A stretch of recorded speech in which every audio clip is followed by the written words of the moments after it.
take shit. I got no love for the fakeness. If you wanna play tough and wanna hate this, I'll always show up.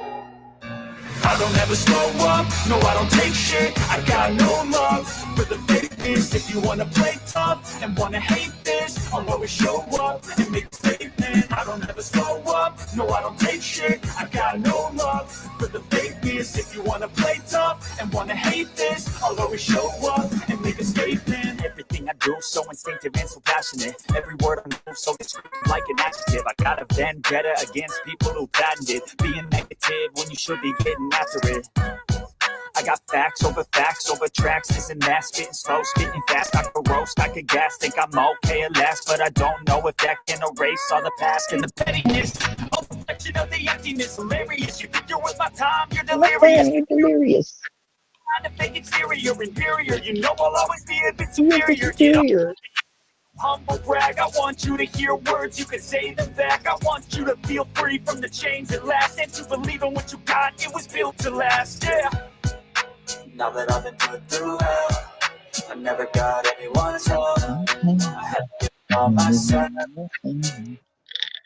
I don't ever slow up, no I don't take shit. I got no love for the fakeness. If you wanna play tough and wanna hate this, I'll always show up and make a statement. I don't ever slow up, no I don't take shit. I got no love for the fakeness. If you wanna play tough and wanna hate this, I'll always show up and make a statement. Gonna learn the consequence of being incompetent. Mental health is confidence, dreams it's a modestness. So now it's the day, that's for you to take away. I could play a million mind games, but instead of say something not illogical, something that is topical. Rub it on and watch it go. Make yourself unstoppable. Dreams are irresponsible, but they're always possible. If you just believe, you could be so remarkable. Thoughts in my head, a collage and they spread. I'll be great one day, going off of my meds. No, I'm not giving up, no, I'm not giving in. I will make it to the top, taking off in the wind. I gotta make it. I'm saving every day to taste it. I'm patient, but my mind, it can hardly take it. I'm chasing a dream that I've had for several ages of vacant. Modern kingdom for the taking. Now that I've been put through hell, I never got anyone's help. I had to do it all myself. I don't ever slow up, no I don't take shit. I got no love for the fakeness. If you wanna play tough and wanna hate this, I'll always show up and make a statement. I don't ever slow up, no I don't take shit. I got no love for the fakeness. If you wanna play tough and wanna hate this, I'll always show up and make a statement. I don't ever slow up, no I don't take shit. I got no love for the fakeness. If you wanna play tough and wanna hate this. Oh yeah, June 25, y'all. June 25, yeah. Boy. June 25, bitch. Oh! Rags. I'll be there when it takes place. When I blocked it 108 days. Through the ops, then I switch up the fake place. Stand over ops, do a sim, but I keep faith. Get on this body, not shooting from deep range. That's the bullet on coach, trying to click first. Better than Stoli and Biggie on 6 first. Before scoring on trust, had a miss first. Reload the clip and then I let it disperse. Yo, I've been clutching, trying to drop one. Chase down king, I'm clicking to the cops car. Catch for one and living, not an option. G19 to 40 different options. That's what I got in the barrel. I'm question like the Christmas Carol. Got a lawyer, ain't going to jail. That bright like a Jew in that shaft. I do you like Tony, I call up assassins. Right, so when I bring the packet. No construction when I break a breakdown. I know I'm listening, no, I'm never lacking. I keep it. I got a picture for you, Kyle. Here you go, Kyle. You like that? You got blood coming out your ass, bitch. Leave a full explorer in the passage. Do the hitches for the thrill. He don't even care, he do it for the passion. In the spot with the guys trying to make plays. Fresh in the door, I'll be there when it takes place. When I blocked it 108 days. Jump through the ops, then I switch up the fake place. Stand over ops, do a sim, but I can't fake. Shoot from deep range. As the polo on coach, trying to click first. Better than Stoli and Biggie on 6 first. What's going on? Trust had a miss first. Reload the clip and then I let it disperse. Reload the clip and then I let it disperse.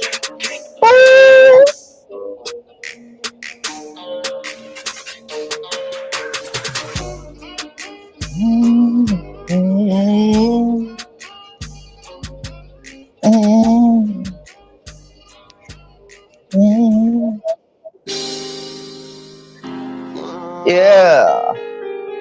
Hey, I'm in the studio, bro. Oh, no, Yeah, I'm calling Bond. Yeah.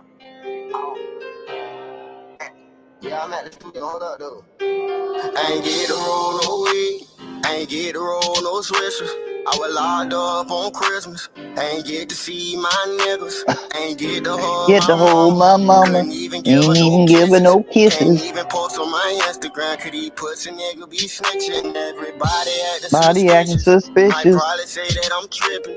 When I'm all alone in my jail cell, I tend to get in my Tend to get in my And all I feelings. smoke is that loud. Don't pass me no midget. And I'ma smoke all of my pain away, cause that's the only thing that gon' heal it. I don't understand you women who go around pretending as if they really fuck with me. So I love them all from a distance.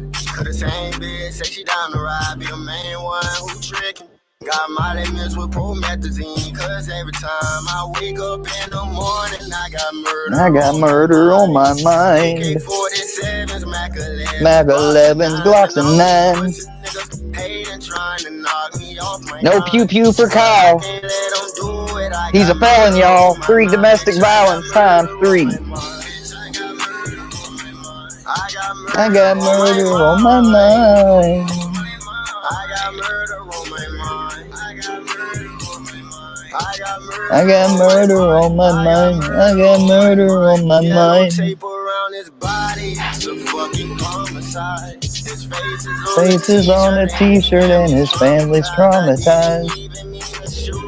He just caught me by surprise. I reloaded my pistol, cocked it Back and shot him twice. Dropped down to the To floor the and he floor, had teardrops in his eyes. He grabbed me by my hands and said he was afraid to afraid to die. I die. told him it's too late, my friend, it's time to say goodbye. And he died He inside died my inside arms, my blood arms. all on my shirt. Wake up in the morning, I got murder on my mind. AK-47s, Mac 11s, Glocks and 9s, and all these pussy niggas hating, trying to knock me off my grind. But I can't let them do it. I got murder on my mind, bitch. I got Murder on my mind.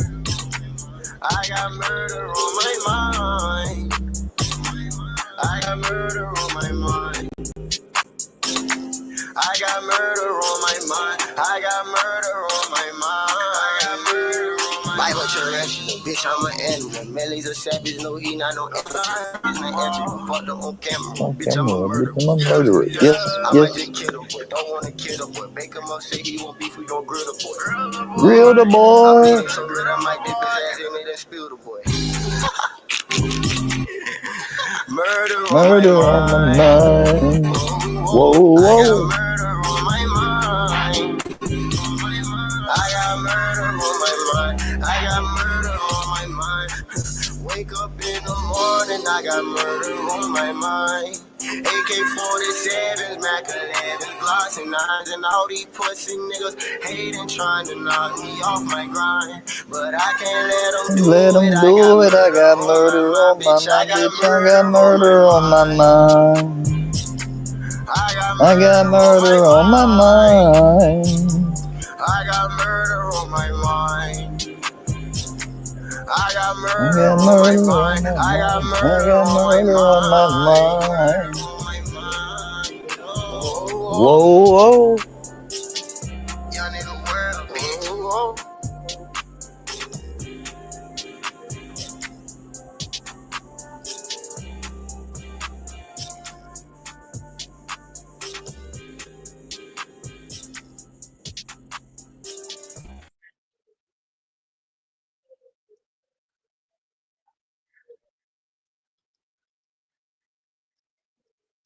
Play some music before we get into this.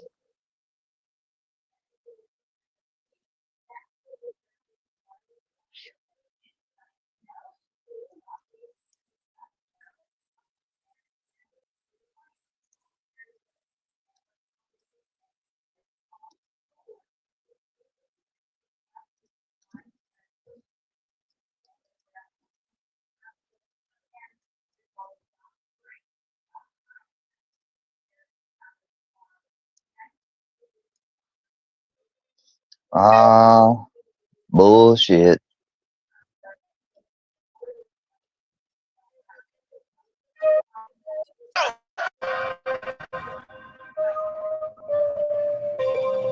I grabbed some backwoods up out of home, a couple ice. some rubber bands up out there too, homie. Yeah. It's 3 p.m. 80 degrees outside. I'm in something to go real fast sitting outside the corner store. 6-figure car ain't got no business in this area. If it ain't one thing, it's a motherfucking another.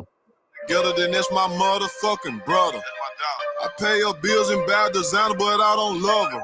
You're not wanted here, so leave if you are. It's time to smuggle. Hey, you ready?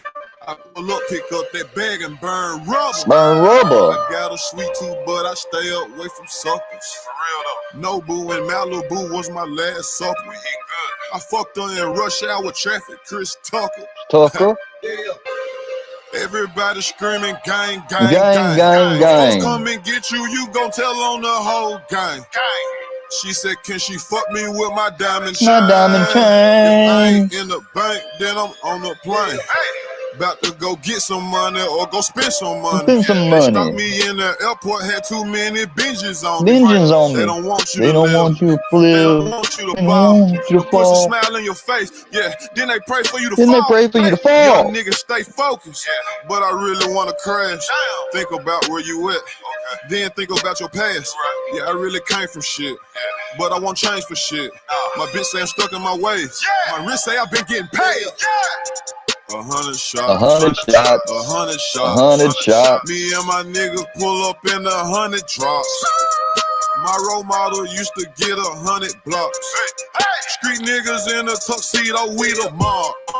She looked at my watch too long, now she see stars. I got so high last night, I did a show on Mars. Yo, bitch ate my dick, I caught her on them bars. My pinky ring, extra large. Phones all in the garage. Remember my first Menard? Yeah, Toy and Brittany. I'm shopping for diamonds at Tiffany's. You better not be out there. She blew my whistle like a referee. Broke black nigga remember me until I found out that recipe. Started getting about 10 a week. Finger on the trigger when I sleep. Yeah, nigga, I'd rather you than me. Backseat smoking good weed. 100 shots. 100 shots. 100 shots. How the fuck you miss a whole 100 shots? You not welcome at my trap. Spokesman. Before you come through, don't look like nobody out there to me. They've been waiting on this gangster shit to drop. Even them fuck niggas that wish I could be stopped. How many dicks you suck to get that couple million?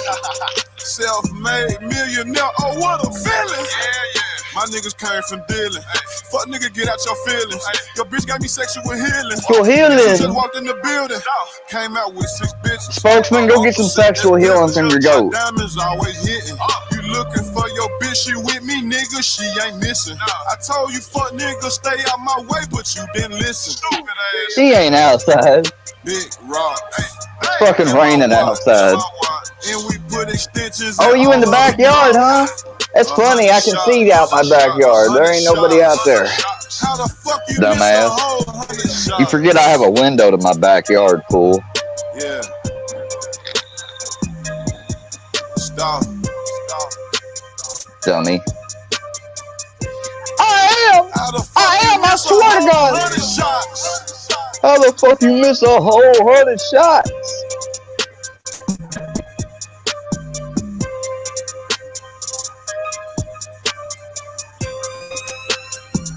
Hey.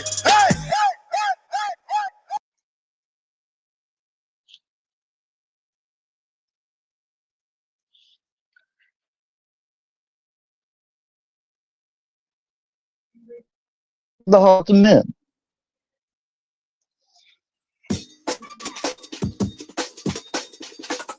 Oh.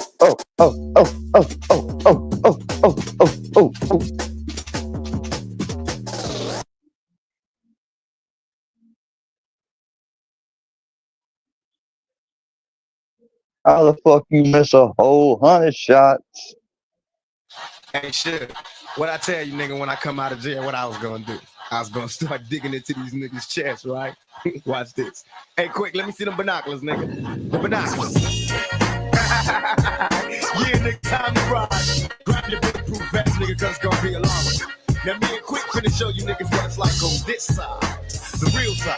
Now in the squad it's gonna be some real motherfuckers and it's gonna be now it's I'm here when you least expect it. Stop capping. Now everybody keep your eyes on the prize cause the ride get tricky. So you got some niggas on your side that say they're your friends, but in real life they don't enemies. You got some motherfuckers that say they're your enemies, but in real life they eyes is Like this, on your money. Say they true, but in real life them niggas are You realize this is these snitches. y'all got to be careful about who you fuck with and who you don't fuck with. You like my picture, K-Fam? It's Squirrel with his eyes gouged out. Cow tried to murder me.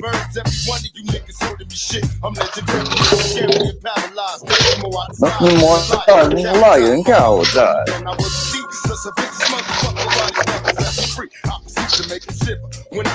When I deliver. Mob dealer. Where Mr. Machiavelli? That's what they tell me. Switching up on you ordinary bitches like I'm south before you get left. And every breath I breathe until the moment I'm deceased to be another moment falling as a D. I grip the crowd and I start again. Eternally I live in sin until the moment that they let me breathe again. The heart's a moon. I was in every game. Then about 5, I was in all of them. Whichever one was winning. Which one was winning? The heart's a moon. Nigga made me unball my fist one shit got scared. I had my fist up ready, like, motherfucker, put your hand down. My lyrical verse was so much pain to some niggas it hurts. My guns bust. If you ain't wanna bust, it gets worse. Bitch niggas get their eyes full. In fly mode, I'm a homicidal outlaw. And 5-0, get your lights on. The fight's on. Tonight's gonna be a fucking fight, so we might roll. My own homie say I'm heartless, but I'ma treat it this until the day I'm gone. That's regardless. Ride by, niggas bow down. Thought I rot in jail, pay bail, when niggas out now. Throw up your Yes. First nigga act up, first nigga getting drugged out. I can be a villain if you let Villain if you let me. If you do upset me, tell a guy to come and get me. Rip the Get crowd me. like a phone number. To start again, don't have no motherfucking friends, nigga. Look inside The heart's a moon. Everybody knows my nigga. Every week he get his ass. He never wins a fight, but he always wins a fight. The heart's a moon. You don't get out of the way, I'm gonna kick your ass. Well, that's the ass whooping I gotta take. So all my niggas engaged in making money in the 50 states. Keep your mind on your shit to fuck a punk bitch. No longer living in fear, my pistol close in hands. Convinced that this is my year like I'm the chosen man. Give me my money. Give me the money and label me as a dawn.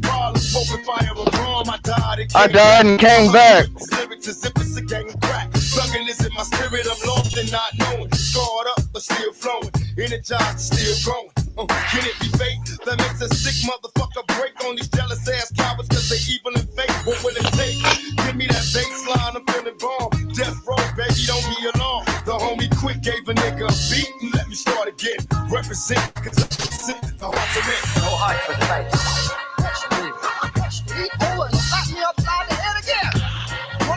One of them good ones too.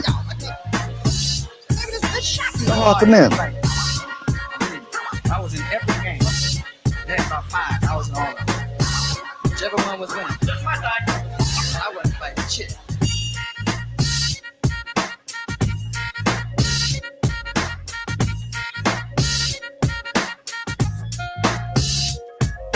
The heart's a moon. I died and came back.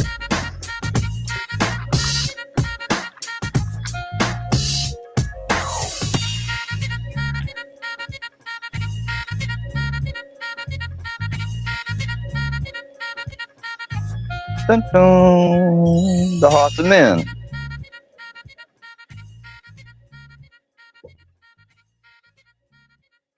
I died and came back.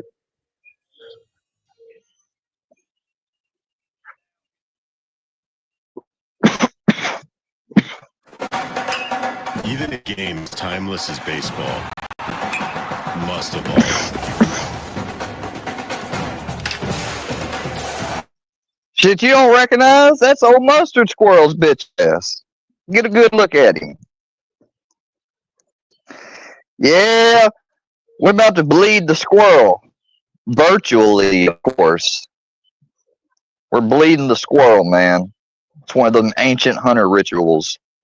We gotta bleed him out before we hang him out to dry.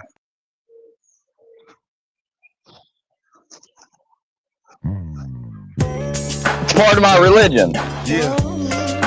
Clear enough for you? All right. Yeah. My niggas look mad. Y'all supposed to be happy on the screen. Y'all niggas look like y'all want me to stay in jail. Picture me rolling. My 500 pins. I got no love for these niggas. There's no need to be friends. They got me under surveillance. I swear somebody can tell them. No, there's no being so. But I ain't the one selling. Don't wanna be another number.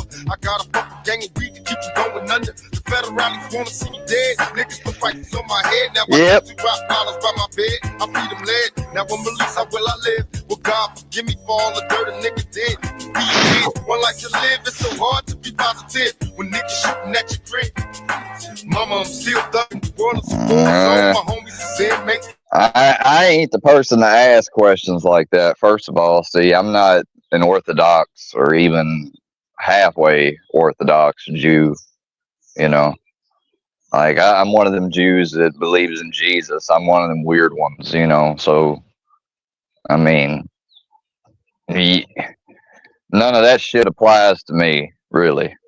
So, I can't answer them questions. I mean, I could probably think of a few of the questions you have. You know, I have them too. Yeah, nigga. Hey, but people, my nigga Santos. Guess who's back? I got keys coming from overseas. C's. Also, nigga, 200 G's. 100 I'm a G's. street commando, Nino, for example. This lavish lifestyle is hard to have. Only update needs to be said on it is it was done. That's the only update that needs to be said. Swinging, make me want to start back banging. So I'm caught up in the game. Dress code change, packing 40 glass to tame or rearrange. It turned out, according to Bambi, it was really him. So that's the last I'm gonna do any investigation on it. You know, he came up in there. He said he was gonna grape a niece and grape family and go after family and my aunt and shit. You know, fuck that motherfucker. I hope they revoke his bond. It's hard to imagine. Picture me rolling.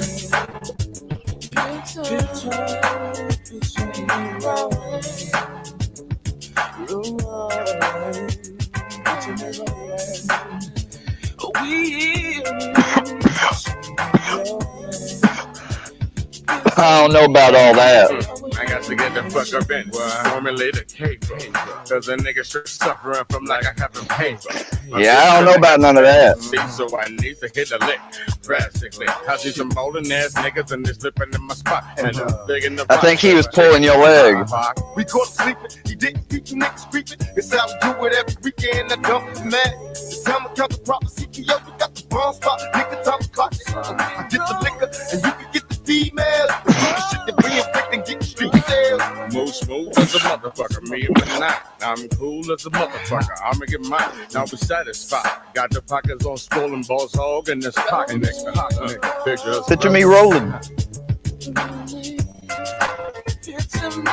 Picture me rolling.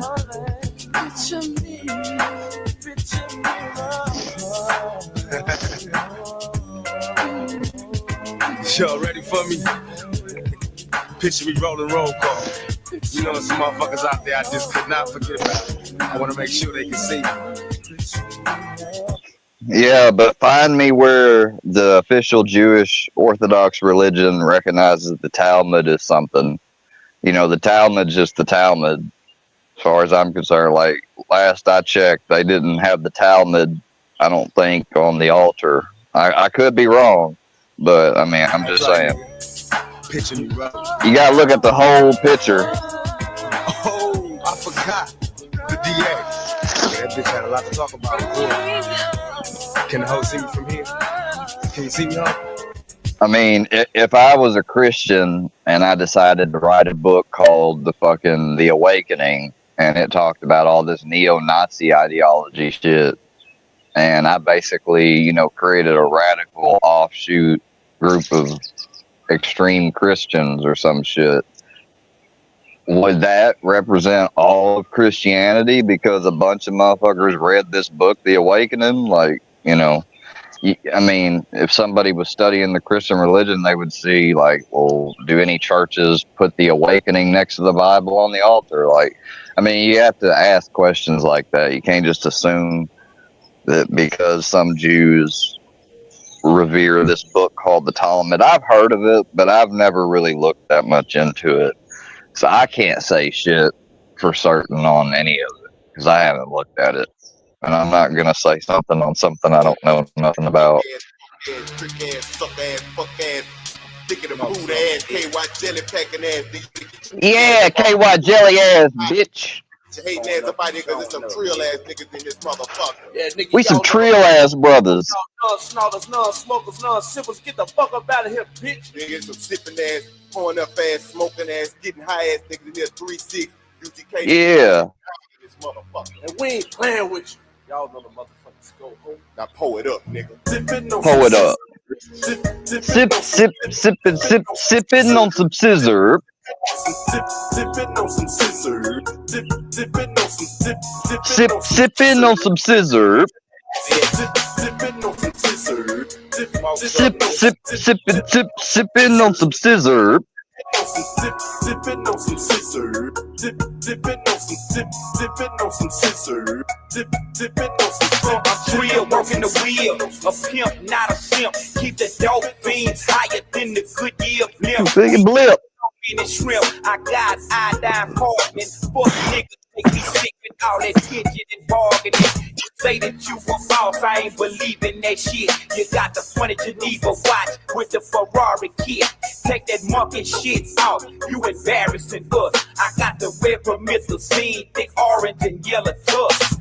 Hydrocodone down on the hands-free phone. The 84 chrome on them blades, 20-inch chrome. If you got 16, you can get a fizzer. I'm choking on that Doja sweet and sipping on that scissor. Some niggas scared to float it. Some niggas they want it. Some niggas they Jonas. But I be fucked up a phone it. Go with the mafia 6. And we ain't about that bullshit. If we gon' get high, we gon' get high. And we gon' have some bitch. 2 niggas all at the mouth. 2 niggas all at the ass. And plus there's some type of nigga they caught all night and she cool with that. She popped up, filled her head, and drank off some orange juice. And just when you thought she was freaking, she done got super loose. Niggas coming back, 3 seduce, all in circles like Dr. Goose. All it want it can phone it. She on that X and the 2 to $40 for just 1 ounce plus an exit. How it's pronounced, niggas sipping and dipping and tripping, man, I'm about all out. Sipping on some scissor, sipping on some sipping on some scissor, sipping on some sipping on some scissor, sipping on some sipping on some scissor, sipping on some people always asking me, Mr. 3-6 hot on that, rolling on them X pills, stirring pop powder packs. What a weed that ain't like that we need that night. We gon' slow it down, something like it easy. Nothing like that yellow better. Hey, you itching, man. Talking like what's up, boo? Vocal cords sounding lame. In my days, all we did was cheap out on a £1/4. Gone on coke, eyes are buck. This should've knocked it down, knock it out, make you fall asleep. When you're on them wheels, ain't no doubt. Hitting it when I beat for this beat. Feel once again on my wicked high. Gotta have that drink, yeah, my nigga. You know I feel like I'm gon' fucking bang. Nigga, tell me what you know about Frank Nito and Young Guido. Paul and Vito, we play a tune that's sweeter than Petito. With my 3-6 niggas pulling up in my Southern Credo. Quick, fast, we'll put it on your ass like John Vito. Cause you front and rap singers, be creaming like a singer. You ain't major boy, but you get the middle finger. Danger, rum drinker, occasionally take your bitch to the tilly and be a dick and come slanger. When big bun come, danger, nigga, ring your alarm. Sexy thing on my arm, cup of drink in my palm. And that crazy shit, I'm tripping on some skinny bitches. I'm less wholesome, Florida the foursome. For the most, I'm steady sipping on some scissor. Sipping on some sipping on some scissor. Sipping on some scissor. Sipping on some scissor. Sipping on some scissor.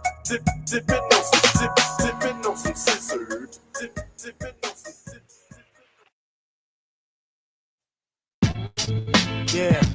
Se ha acabado la mierda. About to drop a test cut. Yo, yo, yo. Immortal technique disintegrates mics when I spit. Mics when I spit. Then sunken slave ships. Slave ships. I bring tragedy to rap without my man Not my Gaddafi. man Gaddafi. The government's of Nazi scientists from Germany. Rockets and ways of observing me. Didn't work to murder me. These bastards never heard of me. Never heard of me. The souls of slave masters eternally. During surgery verbally, cause I'm a spiritual witch. I've been around since the planet was inhabitable and created microscopic animals. Species the righteous and the cannibals. I had alien women suck me off. I turned it the fuck off. It's only 5 billion years old. I made the sun shine and permitted time to unfold. The surface was lava. When I stepped down, it became cold. Fuck what you've been told. My spiritual form became a swarm of molecule sickness. Manifested liquid trapped inside a mountainous region until the sky started raining. Continuous seasons. Immortal technique. In long last reincarnated. Stated to leave you decapitated. But my crazy words make sense. I'll split every pound in your body into 6 pence. I'm sick of simple similes about the sixth sense. Drenched in the blood from all your ancestors. You'll never be at peace like the souls of child molesters. Festering wounds with alcohol. Drown you in a clogged toilet in a public bathroom stall. I'll rip you down. Take a chunk of you home like the Berlin Wall. This is the final call for all rappers that want to brawl. Immortal technique, the wrong motherfucker to diss. Cause I allowed God to let you motherfuckers exist. Yeah, real. Oh, we about to crash something now, yo. I'm the stronghold on your neck that doesn't let you breathe. Stronger than the fake image of God in which you believe. More dangerous than your ignorant ass could ever perceive. A European virus mutated in Africa overseas. Transported by mosquitoes and fleas to where you live. So lock yourself in your house with your wife and your kids. You're such a bitch. Somebody probably made you out of a rib. Scratches the surface of what I did. My bid locked me up and brought my life to an end. I was forgotten, abandoned by my bitches and friends. You don't want beef with people like me, so don't pretend. I'll resurrect your aborted baby and kill it again. In hip hop like feminine men, I'm iller than any plague God gave Moses to send. You wanna make amends, cause I'm the reason that the earth shakes. Burying your fam like Central American earthquakes. Immortal technique. Harlem to Canada. Lyrically damage ya. Te dije que se ha acabado la mierda.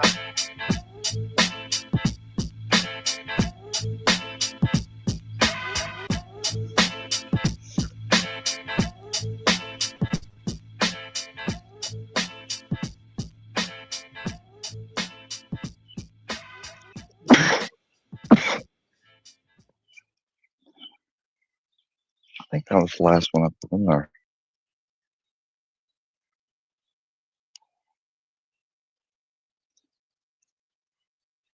Okay.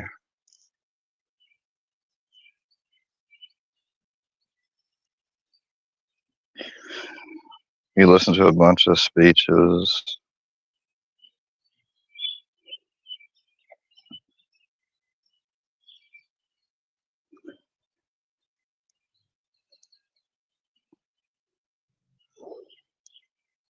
What speeches?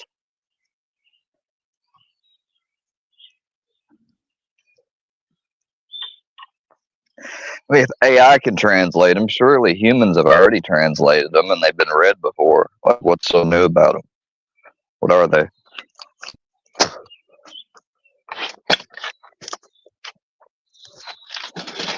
Oh, man. I got finished watching The Jackal last night, and I was pissed that it didn't have any more episodes. They're supposed to be coming out with a second season, but I didn't see them killing the, oh, well, I'm not going to say that. Never mind. I almost let a spoiler out. I'm not going to do that for anybody that hasn't seen it. But, yeah, it's crazy.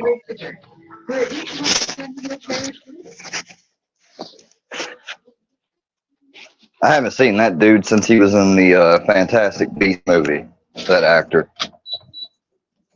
I think he did pretty good in it. Playing a sophisticated hitman, basically.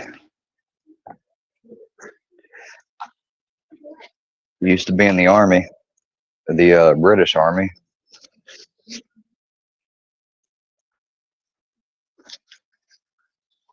The painter and ye are not wrong. What is it you talking about? What the hell are you talking about?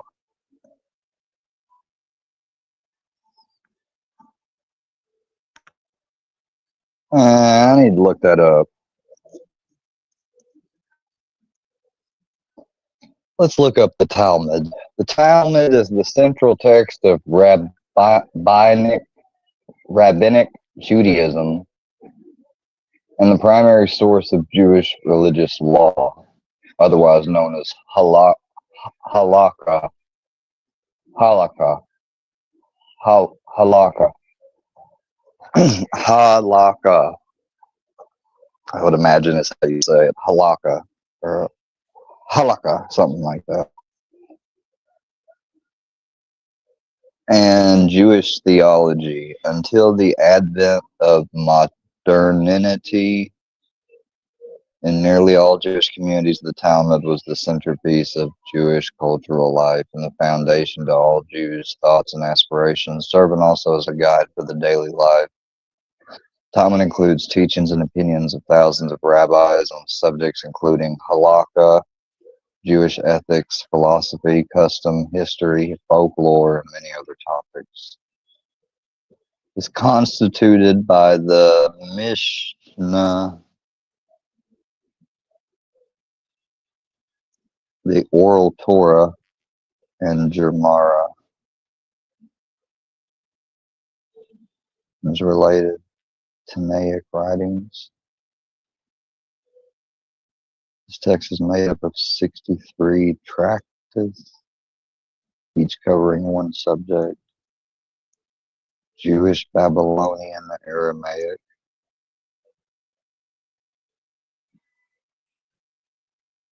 The Arab conquest. Traditionally, it is thought that the Talmud itself was compiled by Rav Ashi and Ravini too.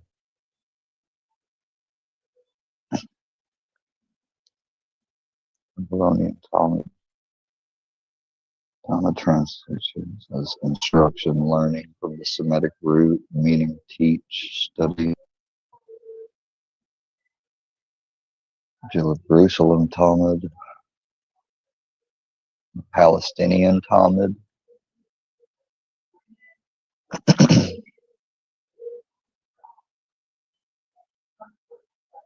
The Babylonian Talmud. There's different Talmuds.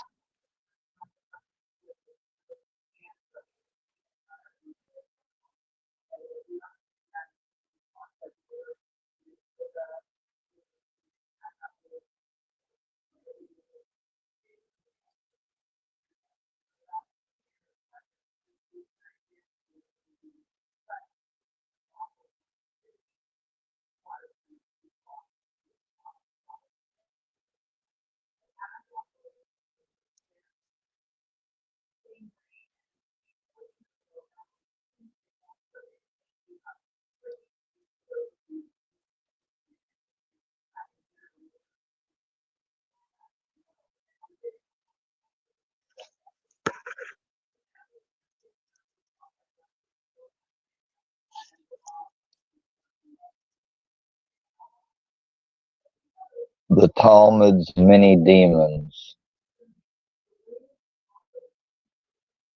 Here's a YouTube video. Good Lord, that's an hour long. God dang.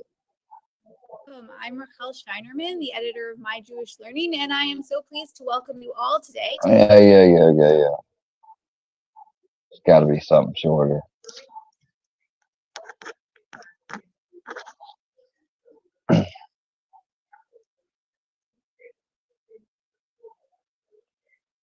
What is the Talmud and why do people think it's satanic? The word Satan calls up a lot of very evocative imagery. A horned figure with a trident, calling his demon armies to do, whatever demon armies do. Suck out people's souls, torture sinners in the afterlife. Honestly, I have no idea, because the Jewish Satan doesn't do any of those things. In fact, Satan barely shows up in Jewish texts at all. And when he does, he's not exactly what you might expect. But that doesn't stop some people from thinking the Jews worship him. Satanic ritual? Oh, all the time. And their proof for that is the Talmud, which they claim is full of satanic elements. So what's the deal? Why are some people convinced that the Talmud comes directly from the Dark Prince himself? The Hebrew word Satan means to oppose or to obstruct. And the role of the Satan, or in Hebrew, Hasatan, is to tempt human beings into making bad choices without overwhelming our free will. Release the evil. English translations of the Hebrew Bible call him the adversary, which, by the way, is a great name for a professional wrestler. In Judaism, Satan isn't a fallen angel or a supernatural force. He represents a concept, the internal temptation to do the wrong thing. So the idea that we worship him is pretty absurd.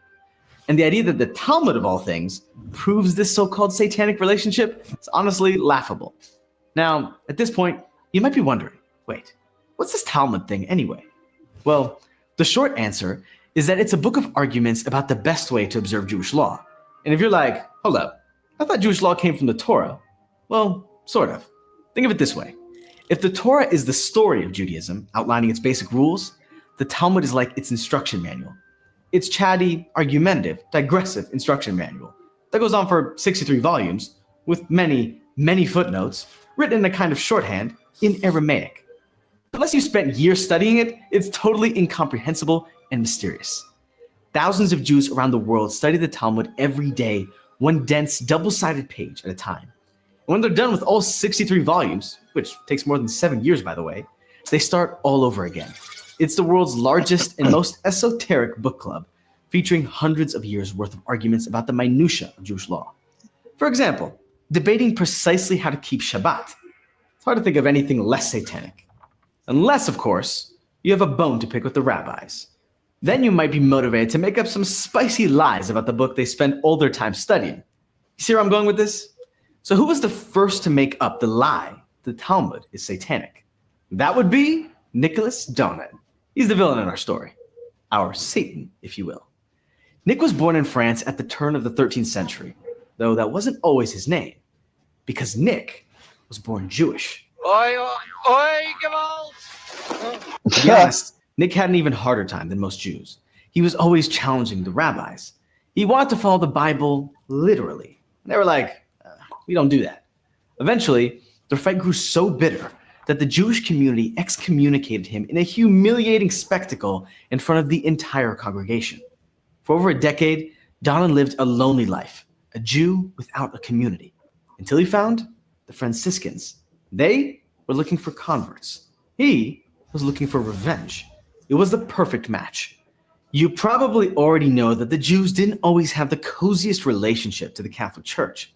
By which I mean, the Catholic Church was one of the primary reasons that being Jewish in medieval Europe was so unpleasant. By the time Nick Donin found the Franciscans, the Crusades were in full swing, and one of his first acts as a newly minted Catholic was encouraging the Crusaders to give the Jews of France a choice: convert or die. 500 chose. Damn, now see that there's the extremism part of religion that it goes to. See, the same thing happened with the Islamic following back in the early times. It came with the choice was the sermon or the sword. Baptism. 3,000 were murdered. Nick's anti-Jewish activism really took off in 1238 when he traveled to Rome to meet with the Pope. As the meme goes, one does not simply walk into the Pope's inner chambers, but Nick had a reason to meet with the most important man in the Christian world. He had to tell him about the Talmud. For centuries, church officials pored over the Hebrew Bible, trying to understand why the Jews refused to see the light and convert to Christianity.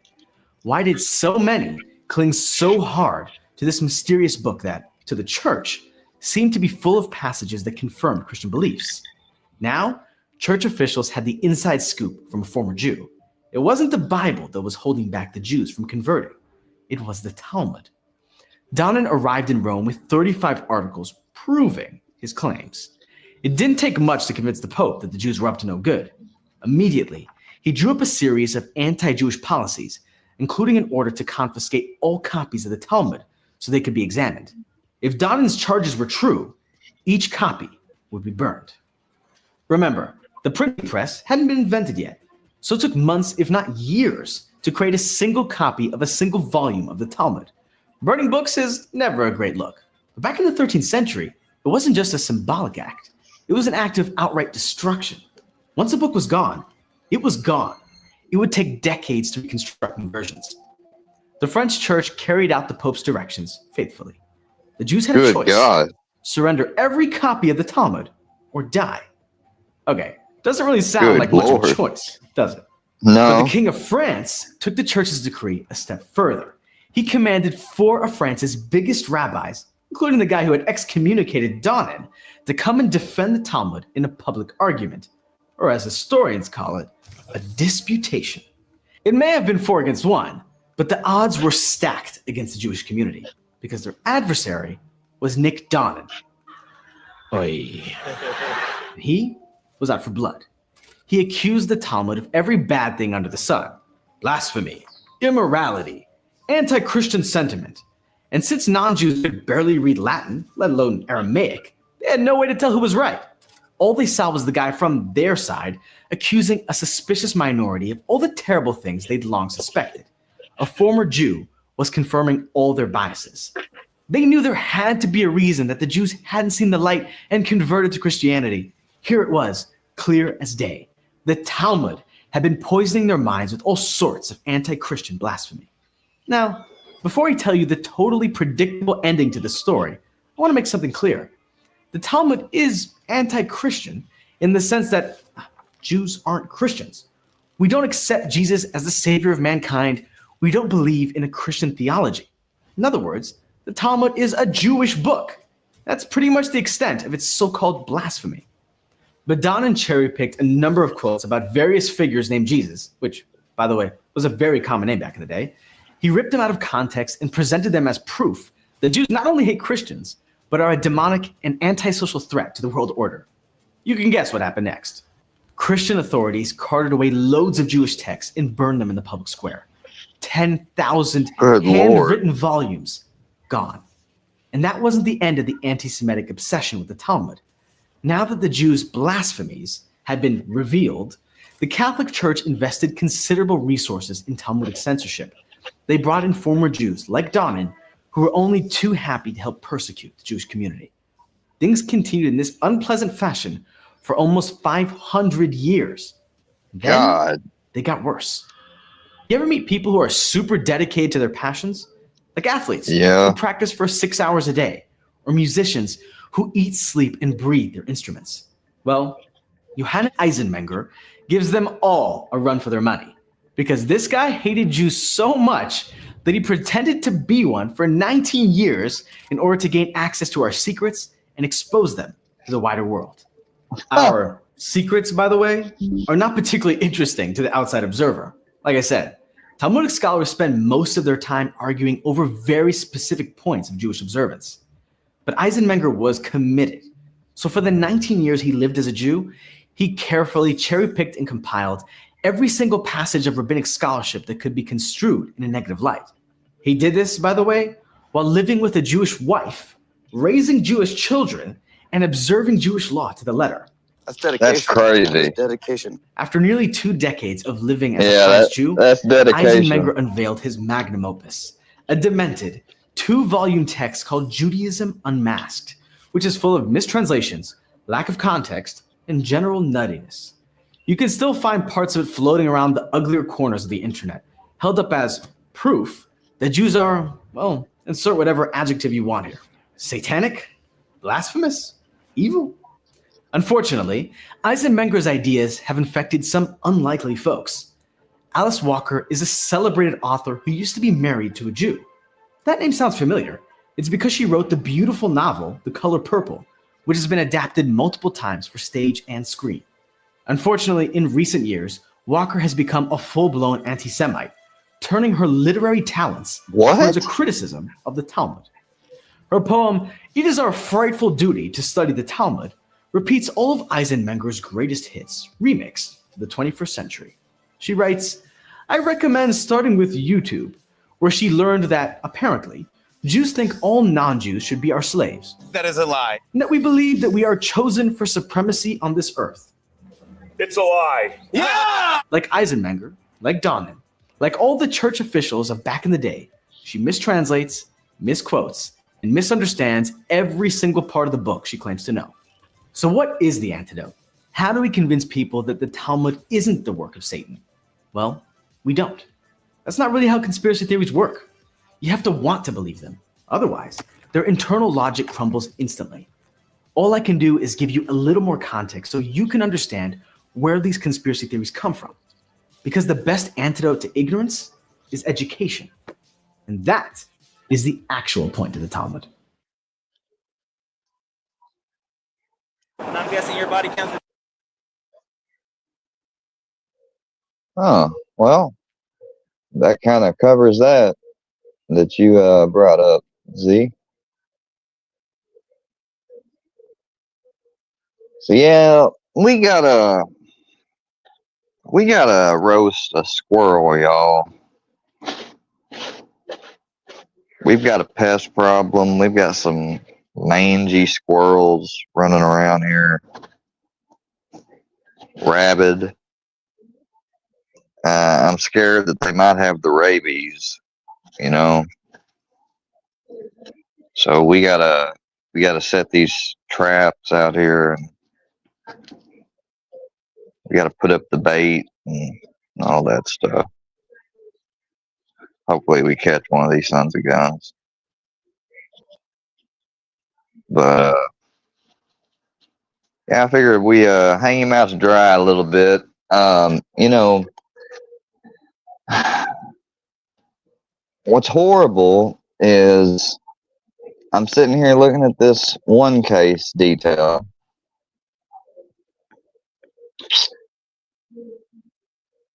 You know, paternity without child support. Docket, file, interpetition, dispute mediation, child abuse, multidisciplinary account, 10% of CAMA, lengthy trial fund, 10% of AG victim service fees. Matter comes on for show cause paternity. The plaintiff does not appear. I will not say the plaintiff's name, but it's a woman. And neither does the defendant nor his attorney. The court was advised the defendant wished to have genetic testing done. This motherfucker. The issue of paternity. The child dependent are ordered to submit to testing within 90 days. DHS will pay for the test subject. Lab results. Motion for custody and other relief. Defendant appears in person. The following order was entered. Defendant has adjudicated the father of the minor child. Well, what? Well, looky there. The defendant is ordered to pay base child support of $262 a month, beginning 8/15/2009 and continuing the 15th of each month thereafter. Judgment against the defendant in the amount of $3,047. Woo!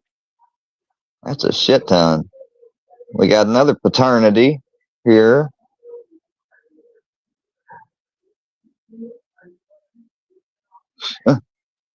Motherfucker.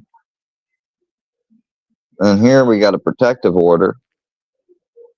Protective order issued. Emergency protective order.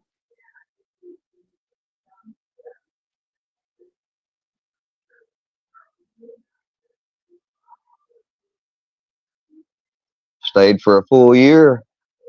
What did you do to Miss C? That's what I'll call her. What'd you do, Kyle?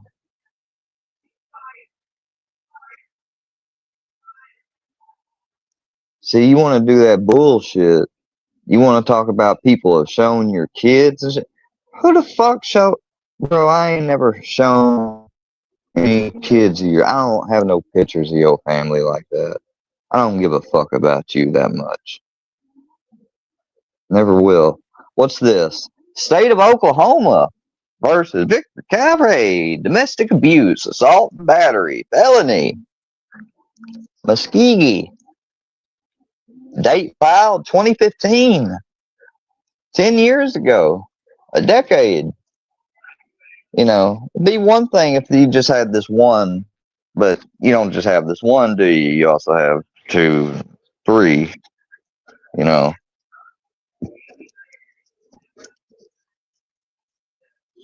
That's what you get. I mean, when you do dumb shit, that is precisely what you get.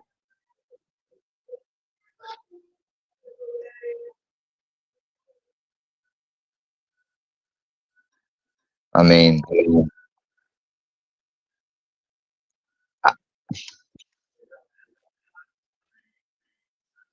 I don't know.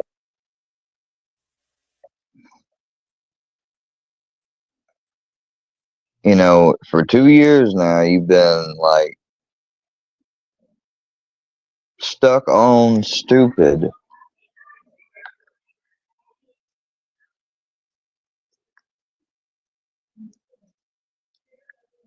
You a 3-time domestic felon. You got no business saying shit to me. Shit to me, towards me, about me, anything. You can lie all you want to. This is the first time, like, how many times you take my picture and pervert it and stuff? I mean, here you go. How you like it being done to you?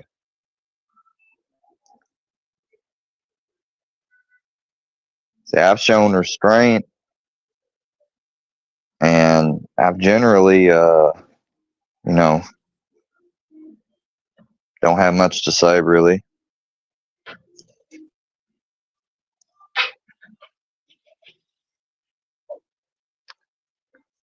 People just idiots, though.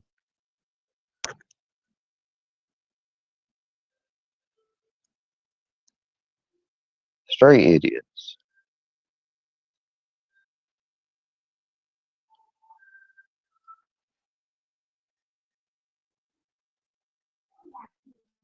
They think I give a shit about their fucking channels or whatever. I don't. I could give a shit less.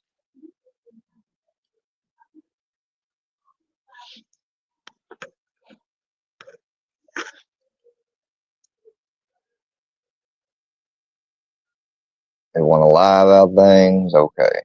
You know, I mean, it's pretty much been the case the whole time. It's nothing new, really.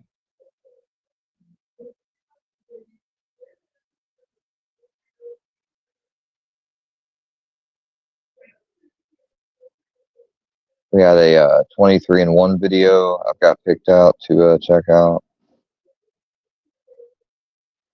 You know, I don't enjoy having to sit up here and go over this shit with somebody about somebody. But when they want to go around and they want to threaten other people's family and shit, and they want to try to lie and play victim and say their family's been brought up. Hell, I didn't even just name the woman that got a EPO on him. I could have named her. I didn't. I addressed them by their first initial. You know, good luck figuring that out. You know, it's not really that hard to figure out, though, too, at the same time, because all this is public. So I'm not really doxing or anything. I'm educating. So before anybody tries to false report or claim that the stream's doxing him, it's not. It's educating. That's not the original picture up there. So technically that picture can be shown up there. Same with the picture down here, not the original photo. Y'all play the same shit. You want to dance around the rules and loopholes and shit, I can dance right back with you.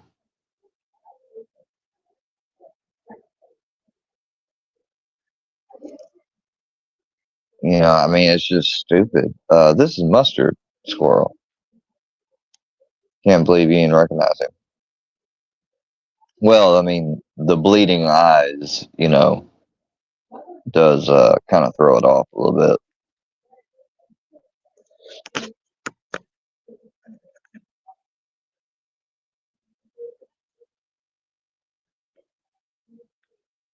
Anyways, let's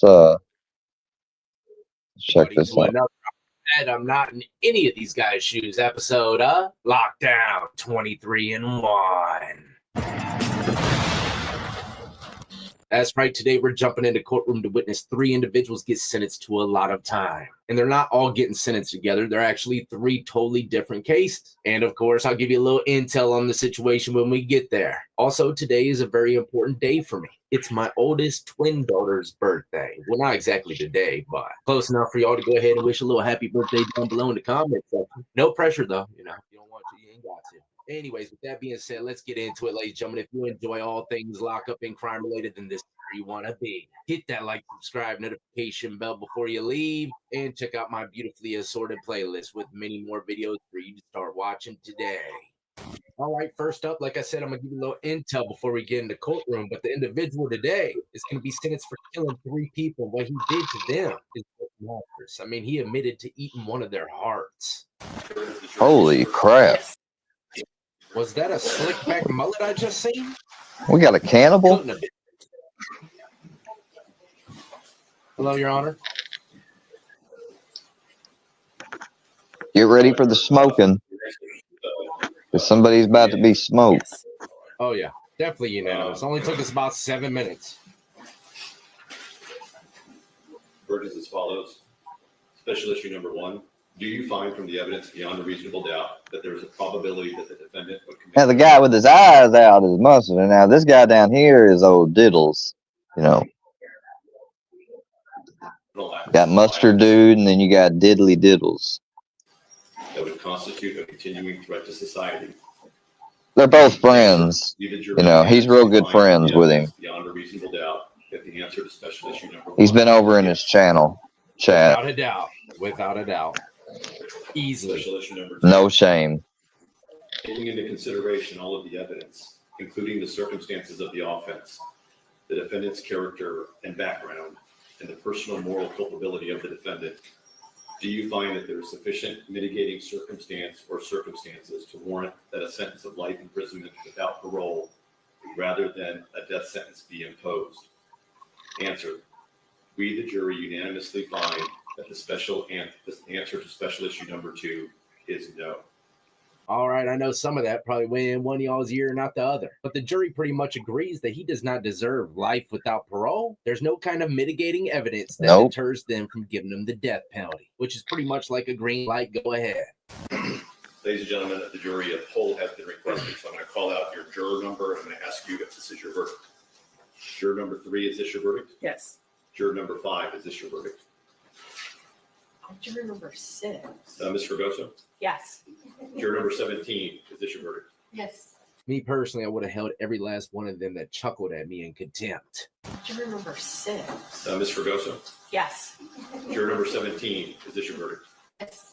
Juror number 34, is this your verdict? Yes. Juror number 46, is this your verdict? Yes. Juror number 74, is this your verdict? Yes. Juror number 89, is this your verdict? Yes. Juror number 93, is this your verdict? Yes. Juror number 96, is this your verdict? Yes. Juror 113, is this your verdict? Yes. Man, look at that. It is a slick back mullet. Juror 159, is this your verdict? That's what we call the Cadillac Coupe de Prix. Why sentence should not be pronounced? Any legal reason? No legal reason, Your Honor. Nope. Commence with the smoke. Therefore, oh my goodness, these guys back here are a dynamic duo. Homeboy ain't going nowhere with these twin drop top cyborgs behind them. Are they twins? Gotta be twins, man. Damn, maybe not identical all the way, but close enough, right? Therefore,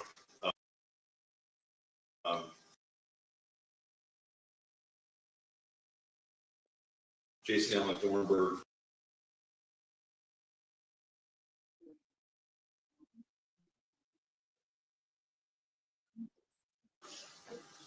you have been adjudged by a jury to be guilty of capital murder, and the juror has answered the special issues, making it mandatory that your punishment be death. Therefore, this court sentences you, Jason Allen Thornburg, to death.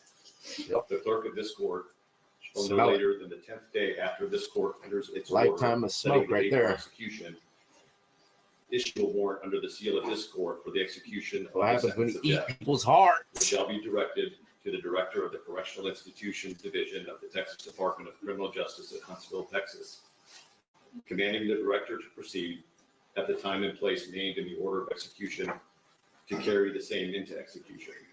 This sentence shall be executed at any time after the hour of 6 p.m. on the day set for the execution by intravenous injection of a substance or substances in a lethal quantity sufficient to cause death. And That's scary until sounding, man. Are dead. Such execution procedure Really is happy not to be in that guy's supervised shoes. by the Director of the Correctional Institutions Division of the Texas Department of Criminal Justice. Otherwise The judgment known of as conviction Smokeville. and sentence of death are subject to automatic review by the Court of Criminal Appeals. No date shall be set for the execution of sentence until after receipt by the clerk of this court of the mandate of affirmance of the Court of Criminal Appeals. Well, there you have it, ladies and gentlemen. He's going straight to death row, and over there in Texas, Texas seems to move on their death penalties a lot quicker than other states.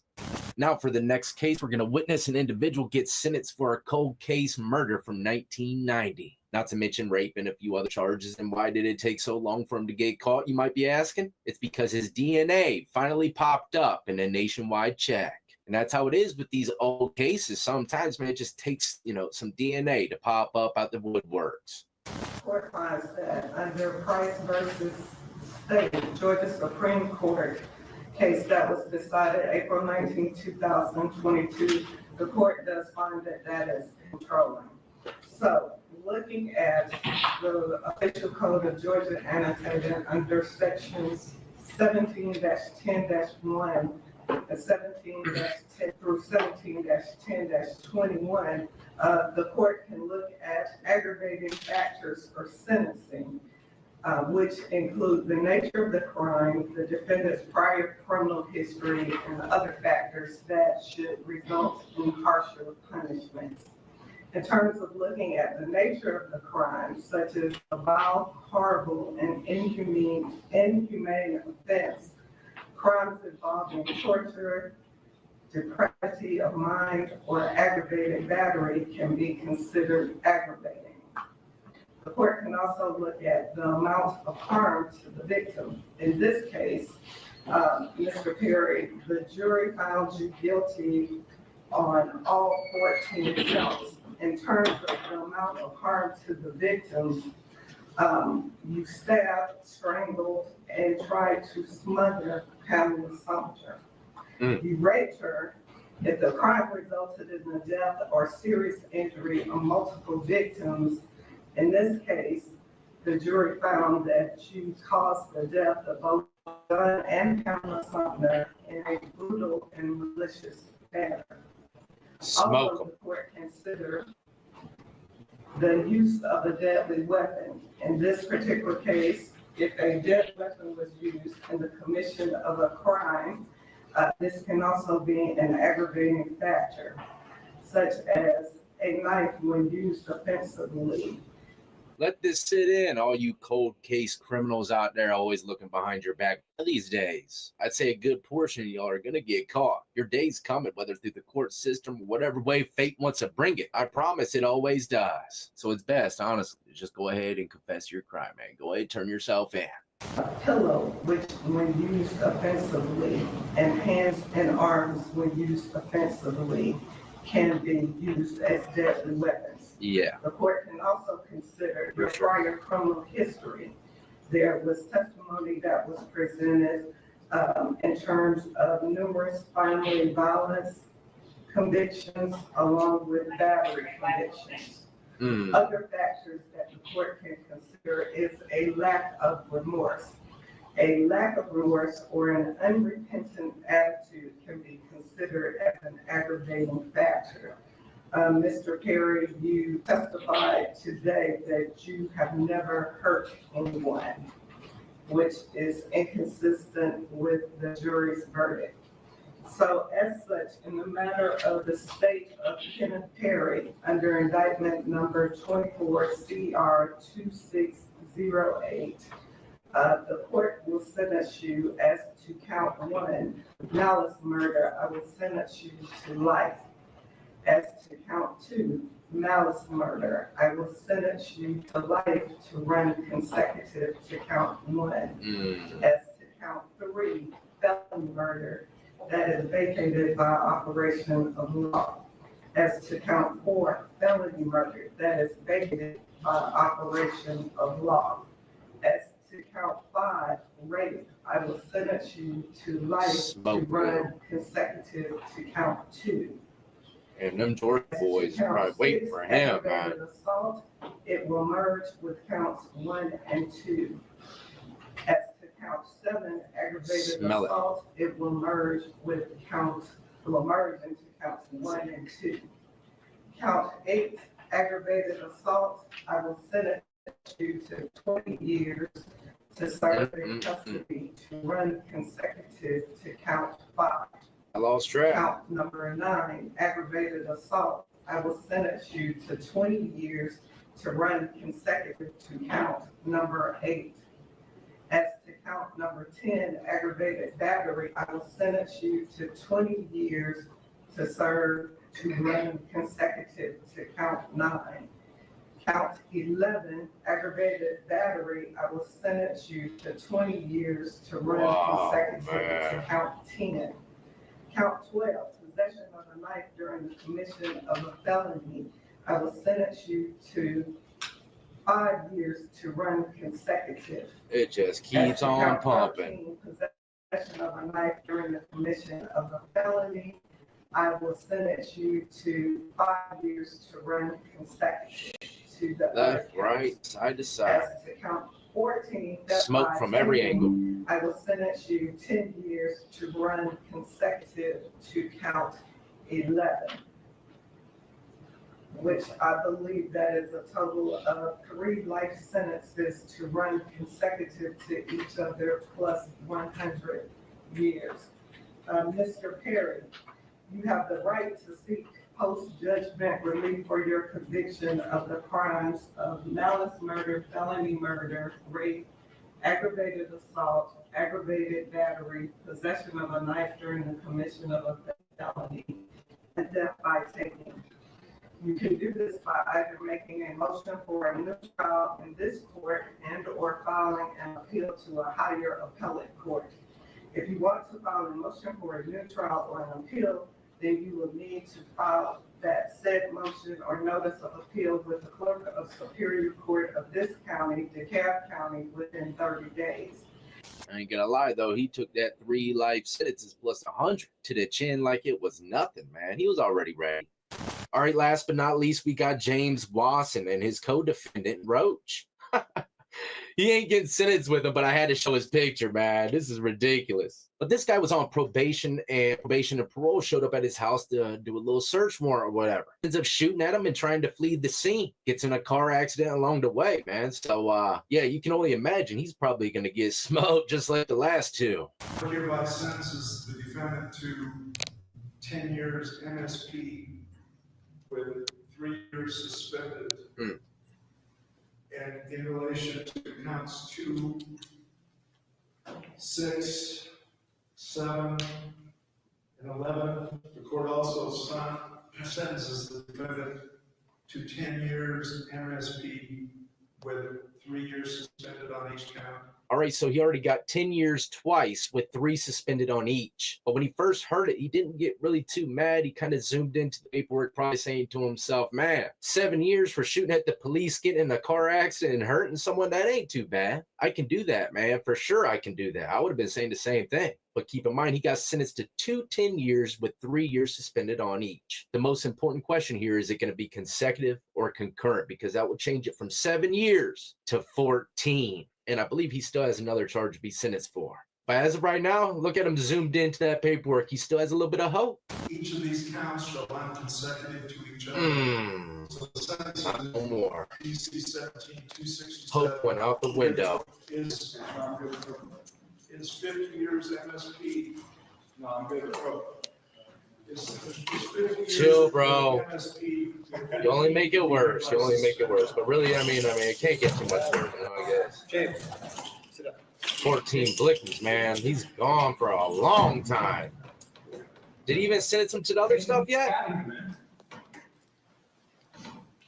In matter of DC. Oh, this other charge. The court hereby sentences the defendant on each 3 counts to 10 years MSP with no time suspended. So the defendant is hereby sentenced to 277 to 30 years MSP. Oh my. The sentences DC 17267 shall run concurrent. Oh my goodness. This dude smoked him, 277. but I can't give him the smoke, Bobby. I can't give this guy the smoke. To the Judge Newman's sentence in 1788.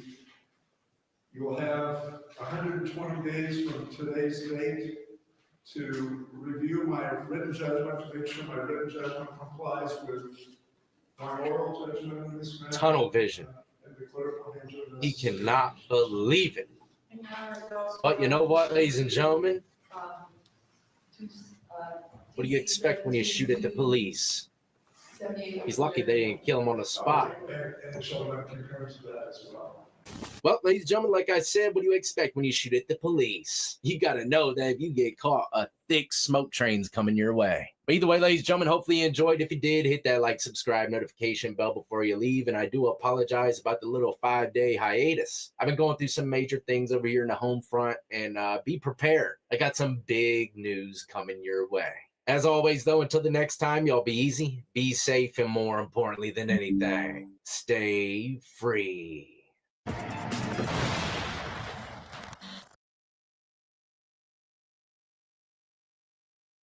Welcome, everybody, to another Justice is Served Perfectly episode of Lockdown 23-1. That's right, today we are definitely going to be seeing justice served on a Florida man. I was going to do the prison tour of Maryland today, the one that I tried to do on the live stream yesterday, but decided to jump into the courtroom. I remember hearing about this story when it first broke out. Y'all ain't can believe what he did to his ex-girlfriend and her mom. A lot of people might think that he got over-sentenced, but to me, it was absolute perfection. I would love to hear y'all's input at the end of this one. But before we get into it, ladies and gentlemen, if you're new to the channel and enjoy all things lockup and crime related, then this is where you want to be. Hit that like, subscribe, notification bell before you leave, and check out my playlist with many more videos for you to start watching today. Now, let me break down exactly what happened with this individual before we get into the sentencing. Spencer Ross Pearson, 20. Pled guilty to attempted murder and aggravated battery charges in July. His family blamed head trauma he sustained as a high school football star for the attack. Pearson, 18 years old at the time, was stalking his ex. She was left paralyzed from the chest down in the attack. Surveillance video of the attack shows the mother and daughter trying to leave the restaurant as Pearson follows them, eventually rushing towards his ex-girlfriend and stabbing her 15 times. Her mother tried to fight off the attacker and was stabbed in the forehead and leg as well. A bystander who intervened was also slashed but was able to stop the onslaught. Pearson then cut his own neck before he was taken into custody. Now, as the trial progresses, Pearson's defense team sought 12 years in prison followed by 15 years of supervision, but the judge decided on a tougher punishment. Now, with all that being said, let's jump into the courtroom and witness him speak before getting sentenced. That's the victim, the ex-girlfriend. To come to the witness stand. Of course. It's up to you. You prefer.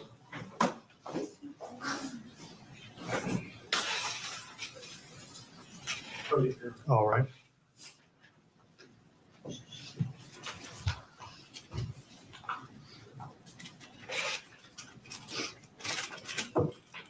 Your Honor, I'm here before you today to take responsibility for my actions of June 3rd, 2023.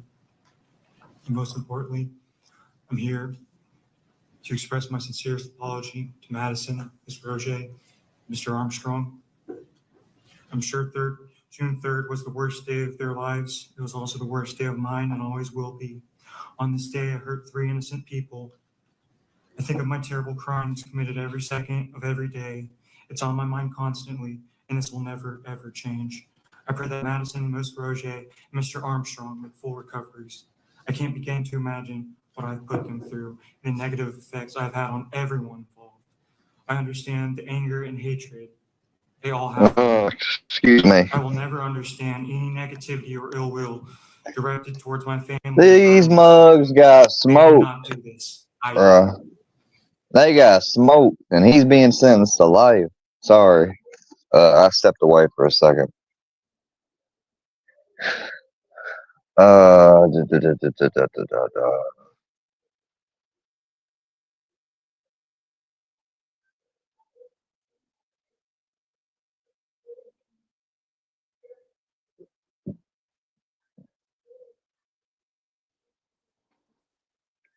We got Lori Daybell trying to play attorney right now.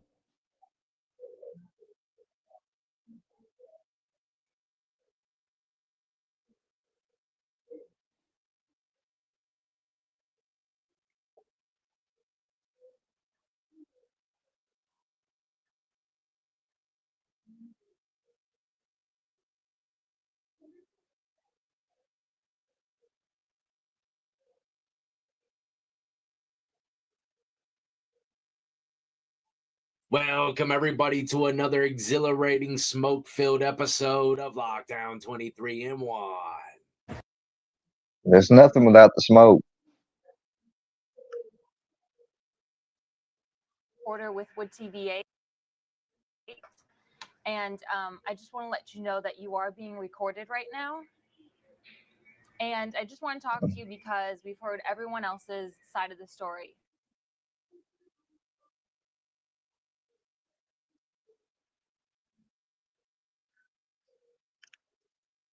About what happened to Latrice Mays and your connection to that. And so I wanted to give you the chance to tell your side of the story.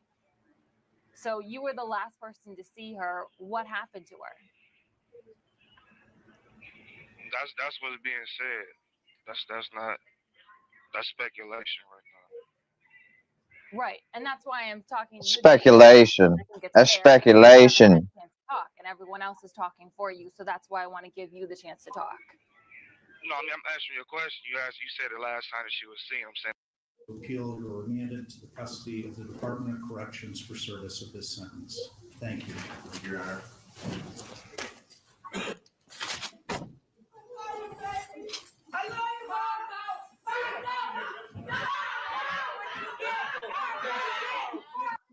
He getting smoked. They said, get the fuck away from the judge. Thank you, Your Honor.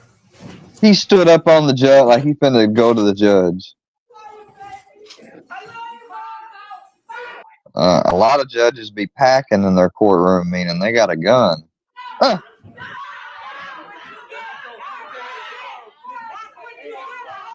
Imagine a judge firing their weapon from the damn bench. Be crazy.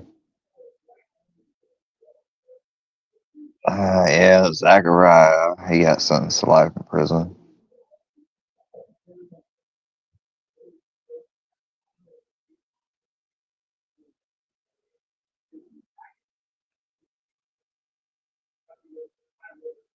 Sentenced to life, but his homeboy pulled the trigger. Welcome back, everybody, to another rude awakening. See, that's the thing. You don't have to pull the trigger.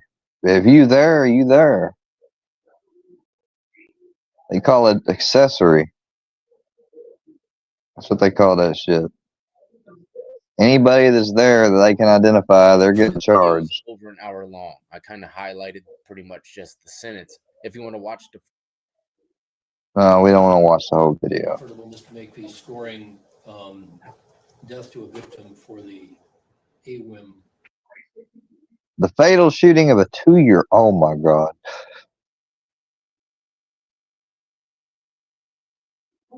Conviction. Oh shit. Since he was separately tried and convicted of that death. Thank you, Judge. So, okay, I think it looks like you don't the right score care to be here. For Christian Jr. Now, someone messed up on his pocket. Our Alec Yakir, Eugene Hubbard was convicted of first-degree murder. It's a mandatory life sentence without possible. This guy's got like 3 judges. What happened to Buddy, man? 17 CRA 2575, 17 CRA 2574. for the purposes of an initial appearance in the city of North Royalton versus George Brinkman. The court has appointed Michael Hustek and Ms. Zacharias to represent the defendant for the purposes of these proceedings. Homeboy lost some weight. This guy's a serial killer. He is charged with the following. Damn maniac. On or about June 10th, 2017, in the city of North Royalton, George Brinkman Jr. did by force, deception, restrain the liberty of the other person to terrorize or inflict serious physical harm on the victim or another.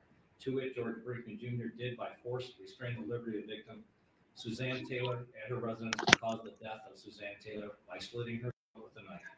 This occurred at her residence on 11489. Don't be crying now. State of Ohio. You done did it, boy. The hell you crying for? You also have counts of Look like somebody whopped the shit out your arm. June 10th, city of North Royalton, George Brinkman Jr. did purposely, prior calculation design, caused the death of another. To it, George Brinkman Jr. purposely, with prior calculation design, did cause the death of Suzanne Taylor by slitting her with a knife. This occurred at her residence, same residence on Ridge Road, located in North Royalton, Cuyahoga County, Ohio. He looks confused. Imagine that lady there, man, having to sit next to this I killed somebody else too. Yes. You're also charged with tampering with evidence, same date, location the defendant did, knowing that an investigation is about to be or likely to be instituted, shall later destroy, conceal, or remove any record, document, or thing with purpose to impair its value or availability as evidence in such proceeding or investigation. To it, George Brinkman Jr.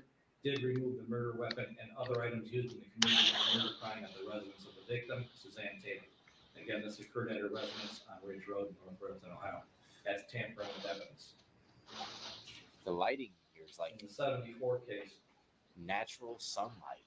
It's amazing. You are charged with aggravated murder, same date, location, and time. George Brinkman Jr. did purposely and with prior calculation and design cause the death of another. To it, George Brinkman Jr. purposely with prior calculation and design did cause the death of Kylie Pfeiffer, age 18, by using a telephone cord to strangle her. Dang. This occurred at her residence on Ridge Road, located in North Royalton, Ohio. Again, that's aggravated murder. Good God. Just imagine what he'd do to someone in prison. Same time, location. You don't look like you're doing too much anything now. Liberty of another person to terrorize or inflict serious physical harm on the victim or another. Look like jail doing him. Restrain the liberty of the victim, Kylie Pfeiffer, at her residence to cause the death of Kylie Pfeiffer by smothering her.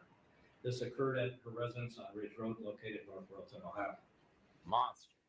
The potential Strangled one person, smothered another. Good God. Without parole, life with parole after 20 years, life with parole after 25 years, or life with parole after 30 years. You understand the potential penalties for those? Yes. You also have 3 counts of kidnapping. Good God. First degree, those are punishable by up to 10 years imprisonment and or $25,000 in fines. Smokage. 10 years imprisonment. 1 count of tampering with evidence, which is a felony of the 3rd degree, punishable by up to 5 years imprisonment and or $10,000 in fines. I think that's the least of his worries. Potential penalties therefore. All right, I find that this is a knowing and voluntary waiver of preliminary hearing. Probable cause is shown. The defendant is hereby bound over the grand jury of Cuyahoga County for further proceedings according to law. Got a damn bulletproof vest on. Oh, you ain't sorry, bitch. He's saying no, but he's thinking. I hope so. I hope I get a bond. That'd be a miracle. That's what he's thinking.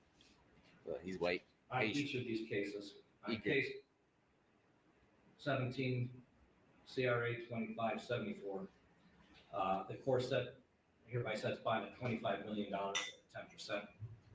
$25 million. Set a separate Good luck. distinct $25 million bond. So you have a total of $75 million bond, 10%. How long has he been in jail? Since what day? Now we're gonna fast forward the trial. Like I said, he played. In other words, he ain't getting out. It's the sentencing, and this is something that I have never seen before. 3 judges. You know, The smoke's coming when you got three. Yeah, the smoke is coming. No, Your Honor, thank you very much. There is an agreement between the parties with respect to allied offenses, is that correct? There is, Your Honor. We agree with articulating CC. So count one, aggravated murder. 3 damn judges. Dan Taylor. Screw that. Aggravated murder are allied and merged, is that correct? Mr. Schroeder? Yes, Your Honor. The state elects. We will have to proceed to sentencing on count one. And with respect to count 3 and count 4, aggravated murder, with respect to the victim, Taylor Lynn Pfeiffer. Those will both merge as well. Maybe it's because he's got so many cases that he has to have more than one judge. I don't know. Aggravated murder, with respect to the victim, Kylie Elizabeth Pfeiffer. Those two counts will merge as well, Your Honors, and we'll have to proceed on count 5. Any other issues of allied offenses? No, Your Honor. Is there any objection to that from the defense? No, Your Honor. First of all, on behalf of this panel, we'd like to extend our sincere condolences to the family members who are here. For sure. Very who have been present and active throughout this entire very long, and as I heard, often frustrating process. Our laws are made to protect the rights of those accused, and we have sworn an oath, everyone, the attorneys, the judges, to protect those rights. And that's often cold comfort to the victims' family members who have lost a member of their family forever. And all those efforts defense makes protecting the rights of the defendant just fall on deaf ears and are often upsetting to the family members. We understand that. We appreciate how you've acted throughout these proceedings, and we understand your feelings. And it's every case in which an innocent person loses their life is always senseless. There's never any sense to it. And No. never be any sense found in it or any good reason for it. And all the law can do is what the legislature has allowed us to do. And we have considered all these factors. We have made Sentence his ass to death. beyond a reasonable doubt that this defendant is the principal offender in the aggravated murder, that the aggravated circumstances outweigh the mitigating factors. And pursuant to Revised Code Section 2929.03, we do hereby impose the death penalty in count 1, in count 3, and count 5. There's the smoke. Smoke. No sentence will be imposed in count 2, 4, or 6. You going bye-bye. To the allied offenses agreed to by the parties. Another very sad story, but he was sentenced to death. Some people find comfort in that, believe it or not. I know I would have.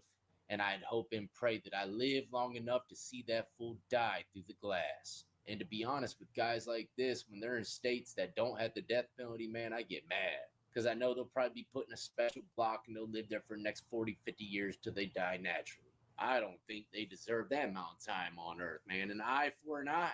Not 40 years worth of taxpayer dollars and then an eye. Once again, that's just me, though. I'd love to hear y'all's input in the comments section, so lace it up. And yeah. hit that like, subscribe, notification bell if you enjoyed. And as always, I salute every last one. You've been supporting me since the beginning, and everybody who's just now joining the lockdown compound. Y'all be safe and stay free.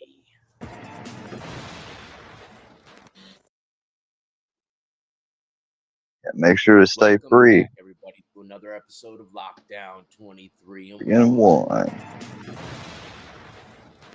Today, we're going to witness the sentencing of Aiden Fucci, the young man who happened to have taken the cheerleader's life, Tristan Bailey. So let's see what he's going to be sentenced Fucking to. bitch. Sense as to what might happen or what might be in this man's future in the Florida Department of Corrections. But one thing's for sure. Oh, he's got hell.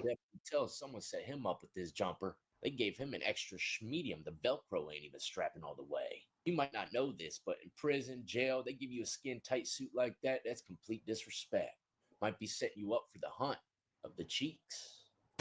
This case is probably Hell no. the most difficult and shocking case that this county in St. Johns County has dealt with.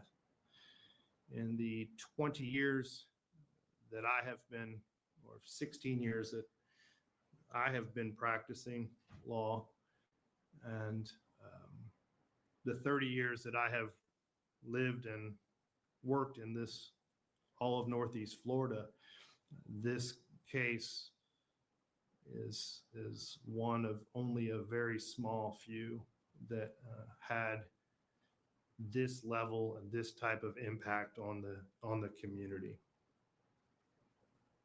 Northeast Florida, that's like the Panhandle, ain't it? This court gives this factor great weight. No. The effect, if any, of immaturity and impetuosity That'd be the Northwest. mitigate the risks and consequences of the defendant's participation in the offense.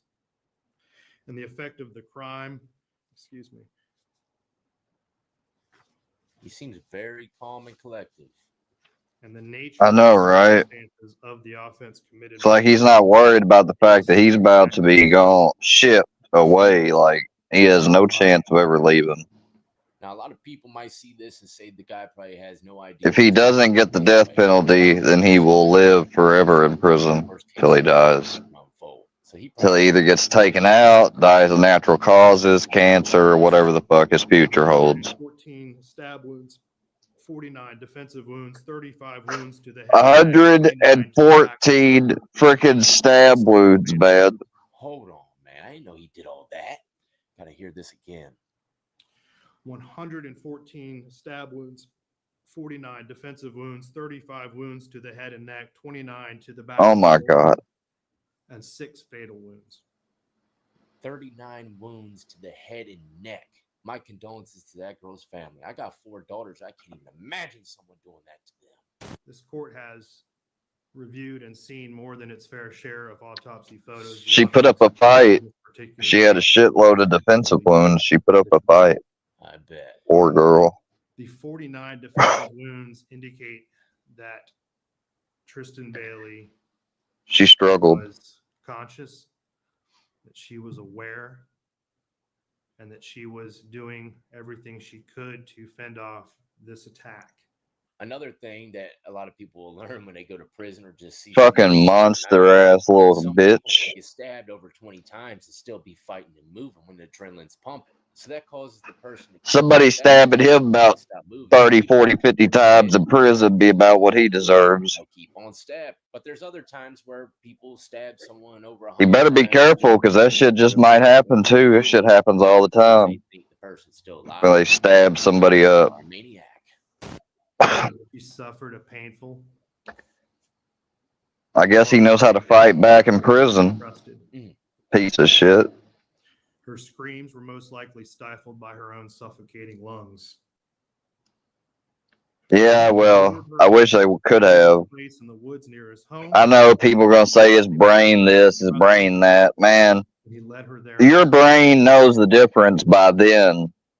You don't do something like, I mean, hell, little bitty young children can be observed that they are very aware when they shouldn't be doing something, like when it involves like hurting another or something. They're not stupid. He determined that it was going to be Tristan Bailey. I don't know. You don't have to teach a kid usually not to hurt the fucking bunny rabbit. Like, they want to pet the bunny rabbit. They want to love the bunny rabbit. The kid that fucking hurts the bunny rabbit has a fucking problem. One strong puppy to block that memory out, especially if someone's talking about it. He indicated that how he was going to do it, that he would take them into a wooded place, that he would stab them. He would kill them. He probably had some type of, I think he technically was dating her. I don't know. But he had he got her to go walking with him And he had some type of fantasy. I mean, he's fucked up. Crime was committed with the weapon of choice as a knife. Exactly. You can't tell me that the brain's not developed enough to know the difference with murder at that age. Up.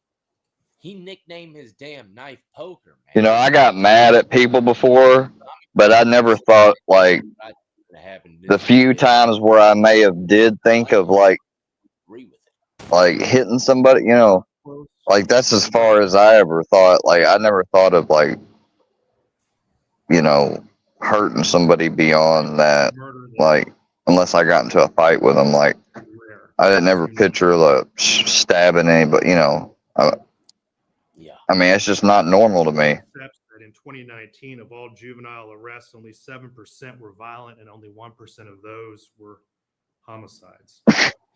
This crime is clearly an outlier. It almost seems like that would be innate. Like, that would be innately in you to know that. Shocks me coming from Florida. This court finds that the defendant's participation in this offense was not the result of immaturity or impetuosity. He understood the risks and consequences of his actions. He previously told his girlfriend that he was going to do this. That clearly shows Holy shit. it. When kids say shit like that, get them looked at. To cover it up by disposing of the murder weapon and throwing it into a lake. He then This is why I'm glad I don't have kids. You know, this is just too much. hiding his shoes and Can't imagine what his own parents, how they fucking feel. I bet they feel like they're the worst parents ever. They raised a fucking little monster. The shit it might not have had anything to do with them, though. It may have just been all him, all genetic. Who knows? The story that he made up about pushing her and her hitting her head, which was clearly refuted by the video evidence in this case. All of that shows. Okay, I thought he was dating her. Was not. Well, it's weird how he got her to walk with him, like, and she went. Type of crime. It makes it unique. It makes it extraordinary. The girl's staring him down. What is also very troubling is that this crime had no motive. No. Out of It's a thrill killing. It was not done in retaliation, retribution, or revenge. It was not a crime of passion. It was not a crime that was committed because he felt rejected by her. It was not done in a fit of uncontrollable anger. So he just did it for nothing? There was no reason. There was no purpose. This guy might be a true psychopath. It was done for no other reason than to satisfy this defendant's internal desire to feel what it was like to kill someone. Wow.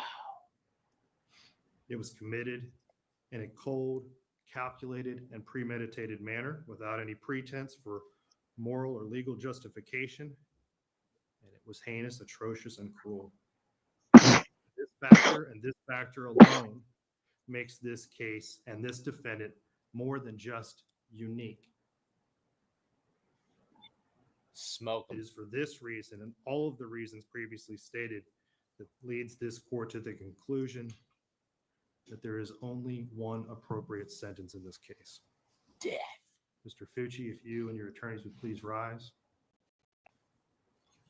Counsel, is there any legal reason why this court cannot impose sentence at this time? Smoke his ass. Having entered a plea of guilty to the crime of first-degree murder, I adjudicate you guilty of the premeditated first-degree murder of Tristan Bailey. I sentence you to life in prison. Because of your age, you are eligible for review of the sentence in 25 years. I order the Department of Corrections to notify you when you are eligible to apply for your review hearing. Madam Clerk, if you will please impose the minimum. Fuck that. Mr. Fucci, do not give him of this court's sentence. If you wish to appeal but cannot afford an attorney, one will be appointed for you. You will be taken back to the Duval County Jail and then transported into the Florida State Prison System. Might as well not even bother appealing. You pled guilty. Duval. Ain't nothing to appeal. Too much about this story. Whenever there's an extremely popular case out there, I try to kind of let it go for a while. Once everything's out in the open, then I'll go and start watching and reading about it. But man, I had no idea this guy did Oh, nothing. I thought it damn. might have been kind of, love-hate relationship type of thing. But Hey, no, Harlow.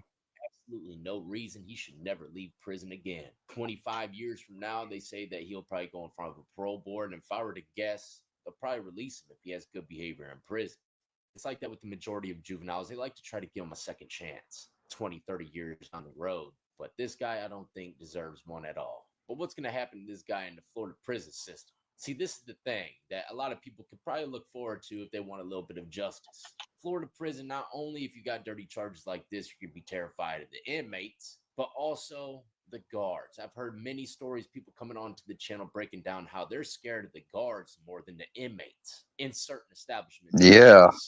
So if I were to guess, this guy might not even make it to see that 25-year parole. And the way that they had that skin-tight jumper on him, man, they are disrespecting him all the way around. They're probably waiting for him to get to the penitentiary. Is he going to stay in PC the rest of his 25 years? I strongly doubt it. I mean, you got to be a mega superstar or something like that to be in PC for that long. But at the same time, who knows, man? Because there are situations where individuals, they never get touched. They're living a peaceful life, like Chris Watts living a peaceful life, and they're Yeah, screw that. they got. Another view on protective custody as well is a lot of people say to themselves, why can't they just go to mainline and let the inmates handle it? It's because even guys like this have loved ones on the street. If they end up dying in prison because they went to a cell block knowing damn well they would die, then they're going to try to sue them from every angle. So they try to check their angles. They don't want to lose no money. They throw them in the PC block, even though they probably themselves don't even want them in there. Boo. But can he get caught in PC? Yeah. I've had a lot Don't of put him in PC. Florida Department of Corrections, man. Anything is possible.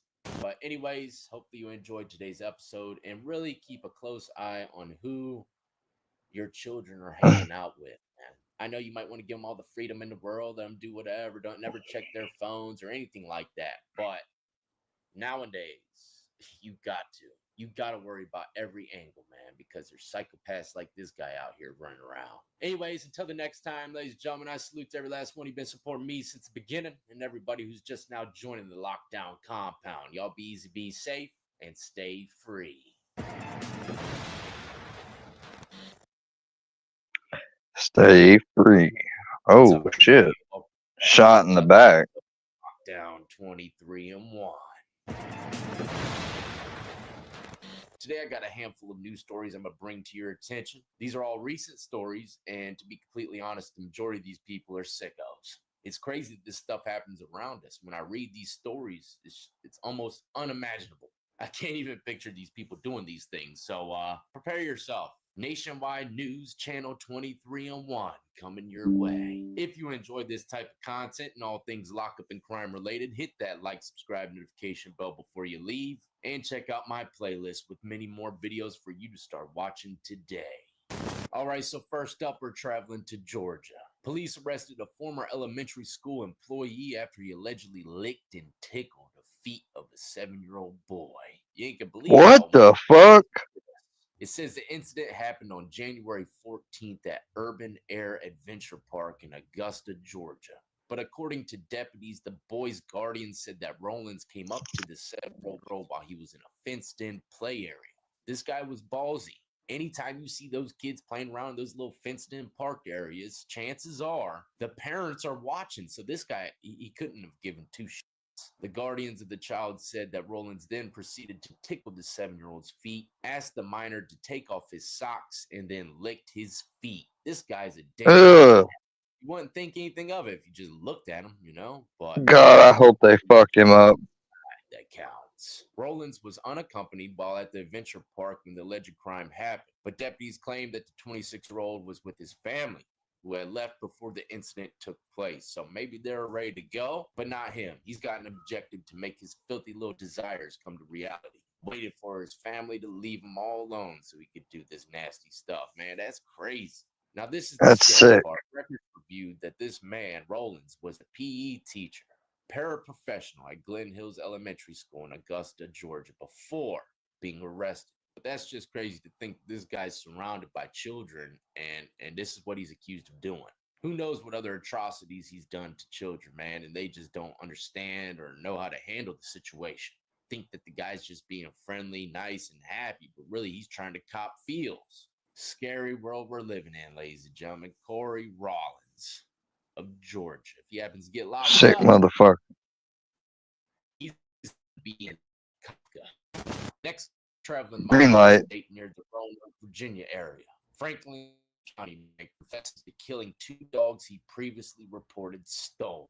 Wait till you hear why he's accused of his dog.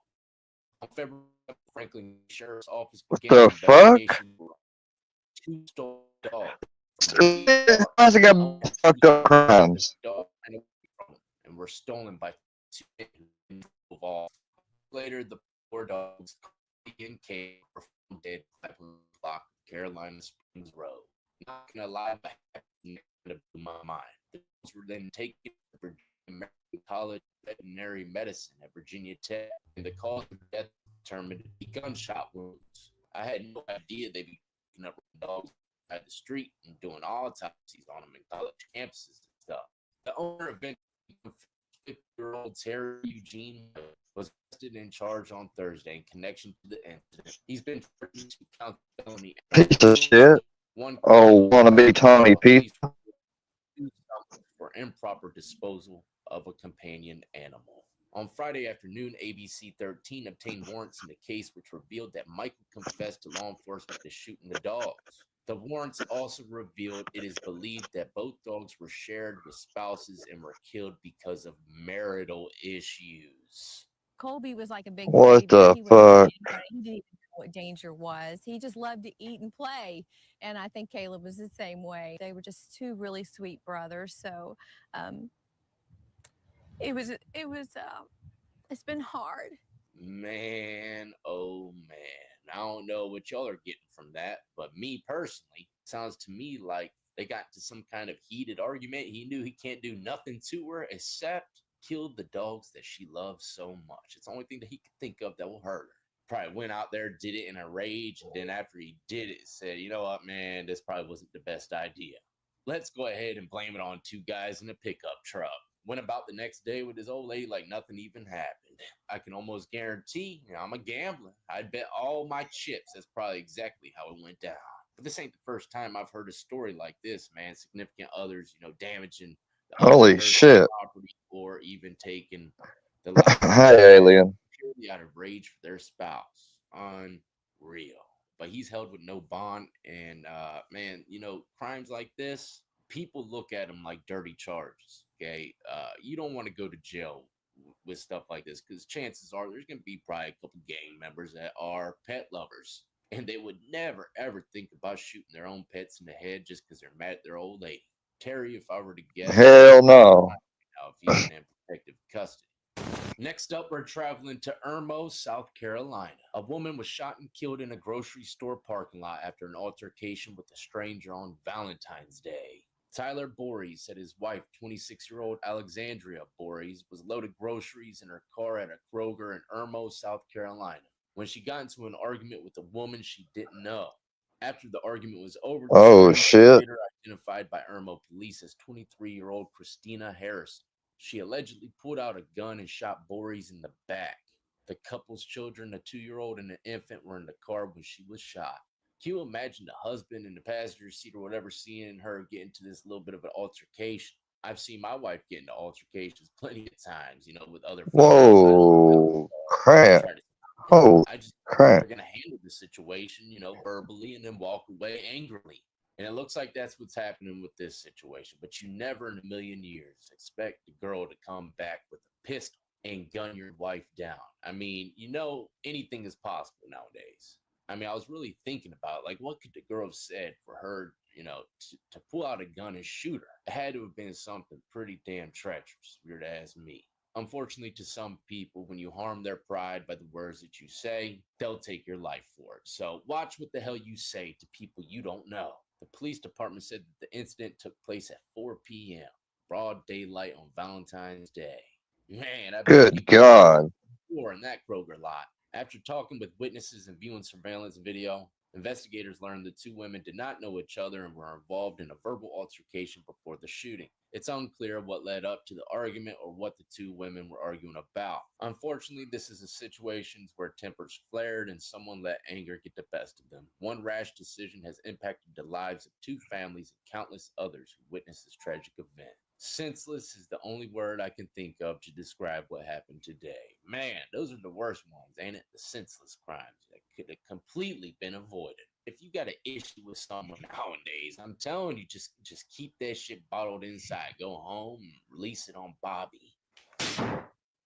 Huh. For those Release it on Bobby. Bobby's still around. It says that Christina Harrison initially fled the parking lot but called to turn herself in around 5:30 p.m. I'm okay. How about you? Might be thinking a bit logically now. Now, this is where it gets really dark. The husband says to the news channel that she died just 6 days after her little brother died. Unreal, man. The darkness that's going on in that family right now. My condolences, man, to lose two kids in less than a week. It's a very wild situation. I'm really interested, though, to see what this lady's going to say caused her to shoot that girl in the back. What words or whatever might have happened in this altercation. Good Lord. Next up, we're traveling to Volusia County, Florida. Hopefully I pronounced that right. A Florida corrections officer's 3-year-old son finds a gun on the nightstand and shoots himself in the face. Oh, man. Very traumatic. I was actually locked up with a Marine that kind of was in the same type of situation, but the kid didn't pick up the gun. He was actually cleaning it and it went off through the wall and hit the kid in the crib. He was a trustee, man, and he Holy shit. going through some mental anguish behind that one. They didn't give him much time. I think it was less than 6 months. But it goes on to say that the child was in the care of his 16-year-old sister while his parents went grocery shopping. Man, I can't imagine going to get some groceries for the kids coming home to something like that.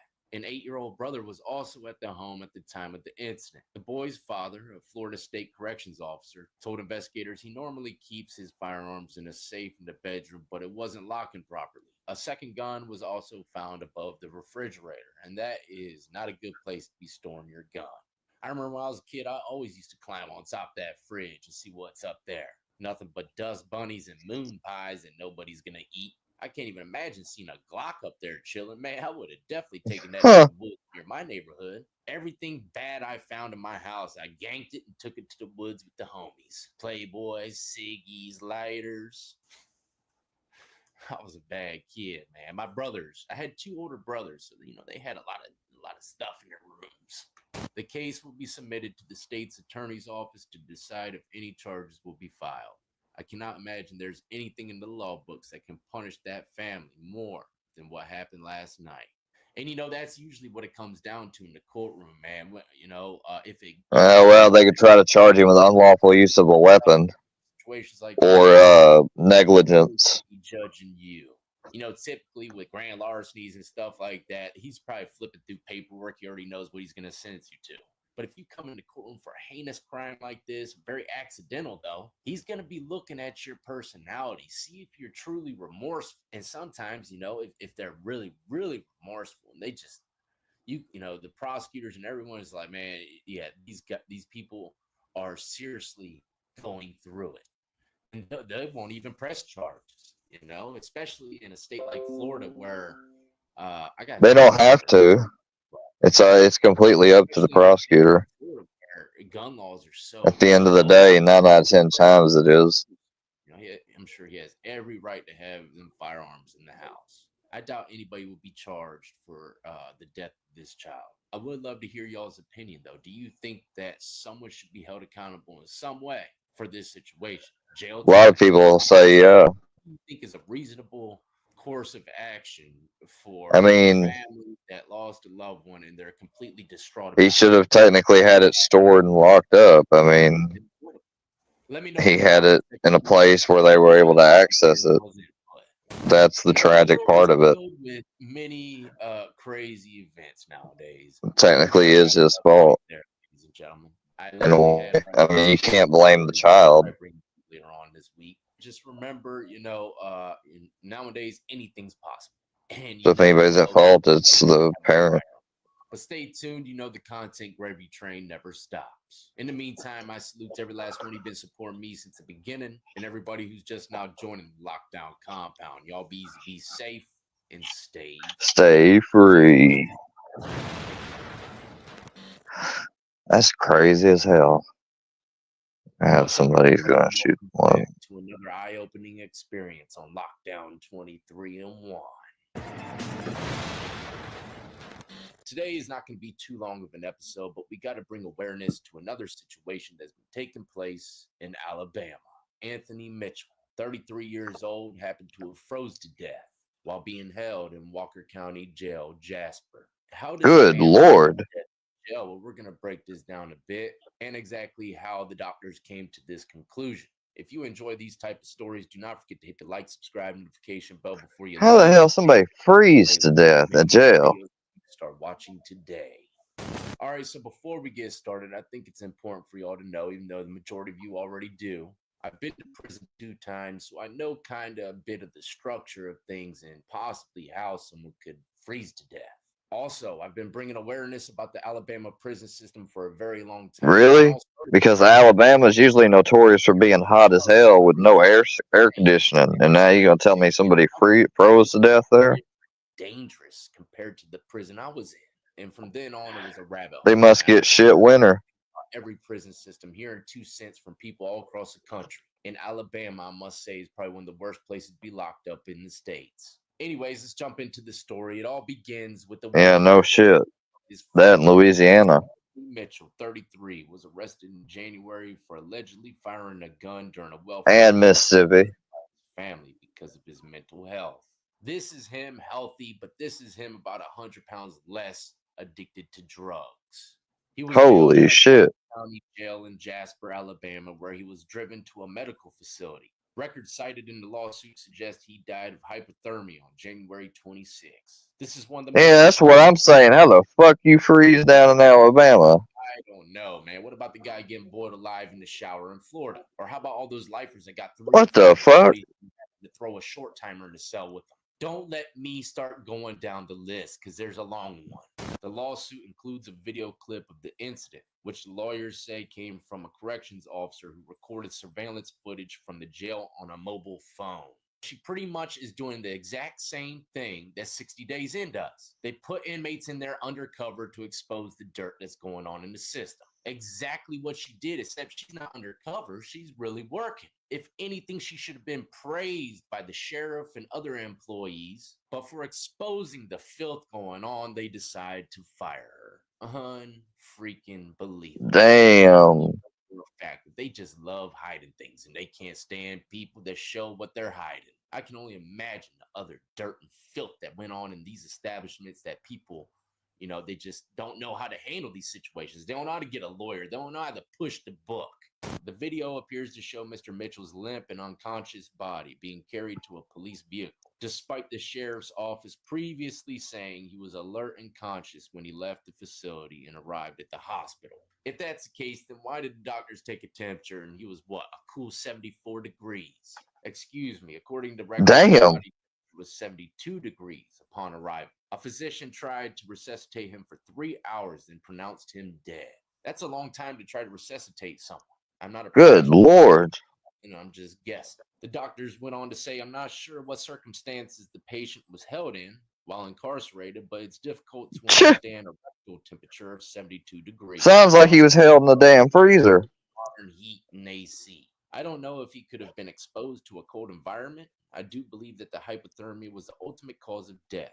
It goes on to say that Mitchell was likely placed in a restraint chair in the jail kitchen's walk-in freezer or another cold environment and left there. Oh.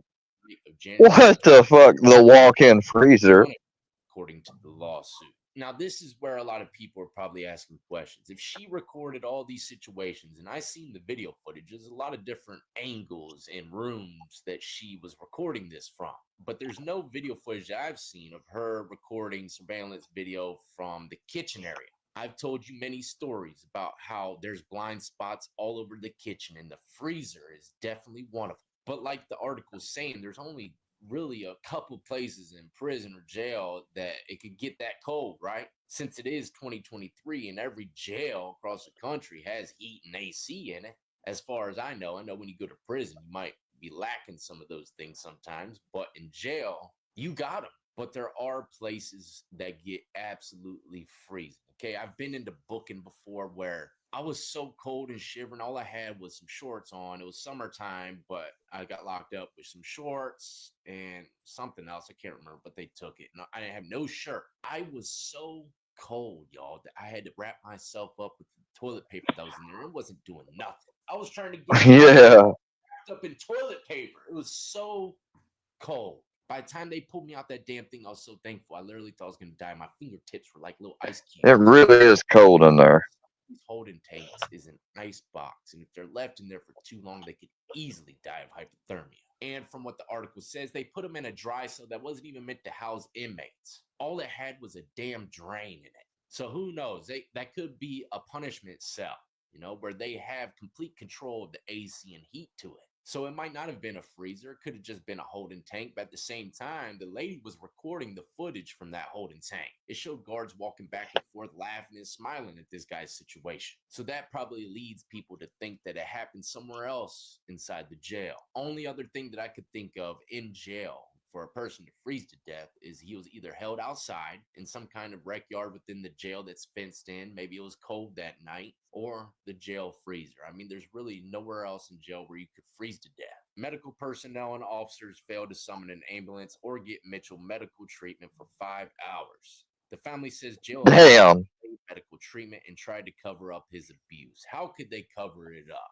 Well, if you wait 5 hours after someone passed away, then yeah, maybe the temperature They're gonna warm up. they could dispute. Well, it just took so long for them to get to the hospital, sir. Of course, the body temperature is going to drop within 5 hours. But keep in mind that the guard said that he was alert and conscious before they put him in that vehicle on the way to the hospital. The officer, like I said in the beginning, who recorded the footage, Karen Kelly, was fired after sharing the video. She has filed a wrongful termination lawsuit against Walker County Sheriff's Office, claiming she was let go in retaliation for making the footage public. And like I said, to the sheriff of that county, giving that young lady praise for exposing the filthy correctional officers you got working under you. Miss Kelly was not at the jail on the night of the incident, but heard rumors about it when she came back to work and searched through the surveillance footage to find the clip according to her lawsuit. Wow, that's very important, believe it or not. The lady wasn't even there. The whole damn jail's correctional staff was rumoring it around. How treacherous it probably was. And she got it. Go check the tapes. She has to be in some kind of position of power, I would guess, to be able to do that. Run back tapes that were from the past day. If I were to guess, she was probably a sergeant, maybe lieutenant. The lawsuit also alleges Mr. Mitchell was in a bare holding cell that had no toilet or bed, had no clothing other than some paper-thin material. Most of the time, Mitchell was naked in the cell, the suit said. Previously, Yeah, had him in some little paper thin gown. Problems are more likely than others to be subject to abuse. Why is this? And yes, this guy was definitely suffering some kind of mental anguish because This is Lockdown 23-1. He covers true crime and court related videos.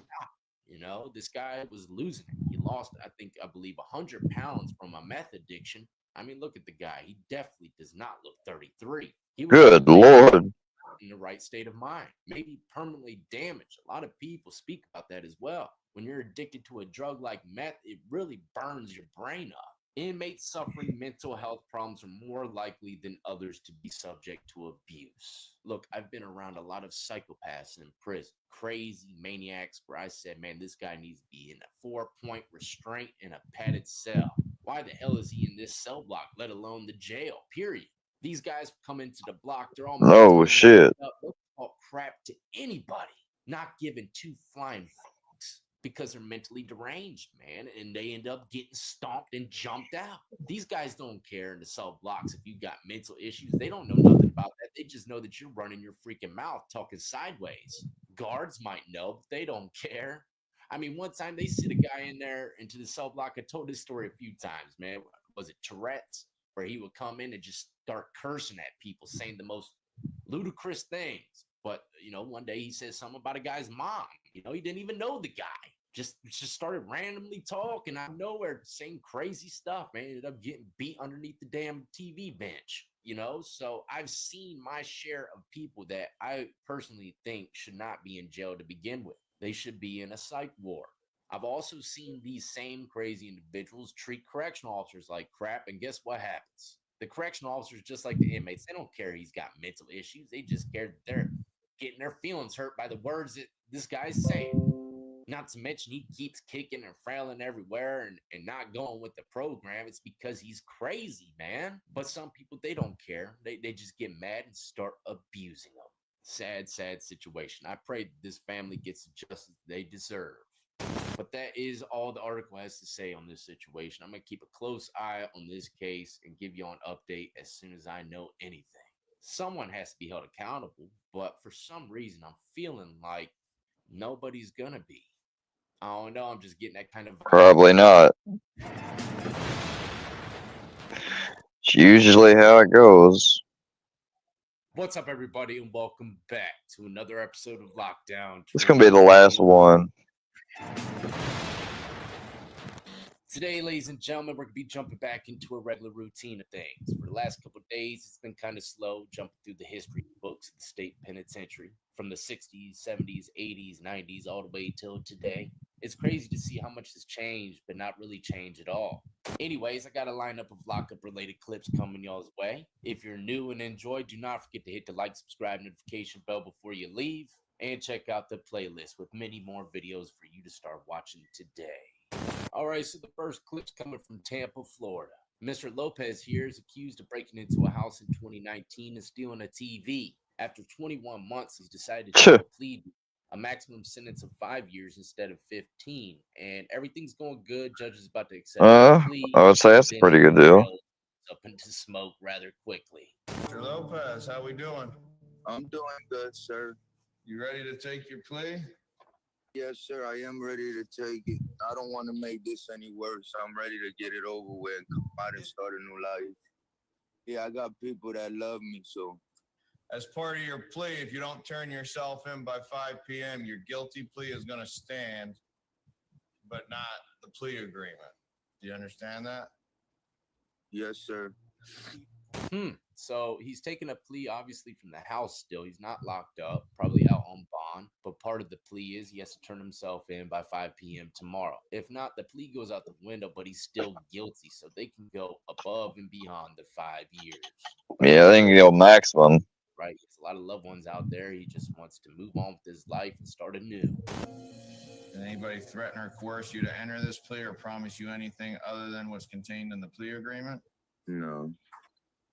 Are you under the influence of any drugs, alcohol, or medication that would prevent you from understanding today's proceedings? I mean, I smoke a little marijuana, but I understand the proceedings. Come on, man. You know you can't be. You just fucked up. For the plea deal, all the chips are out the window now, man. You are inebriated.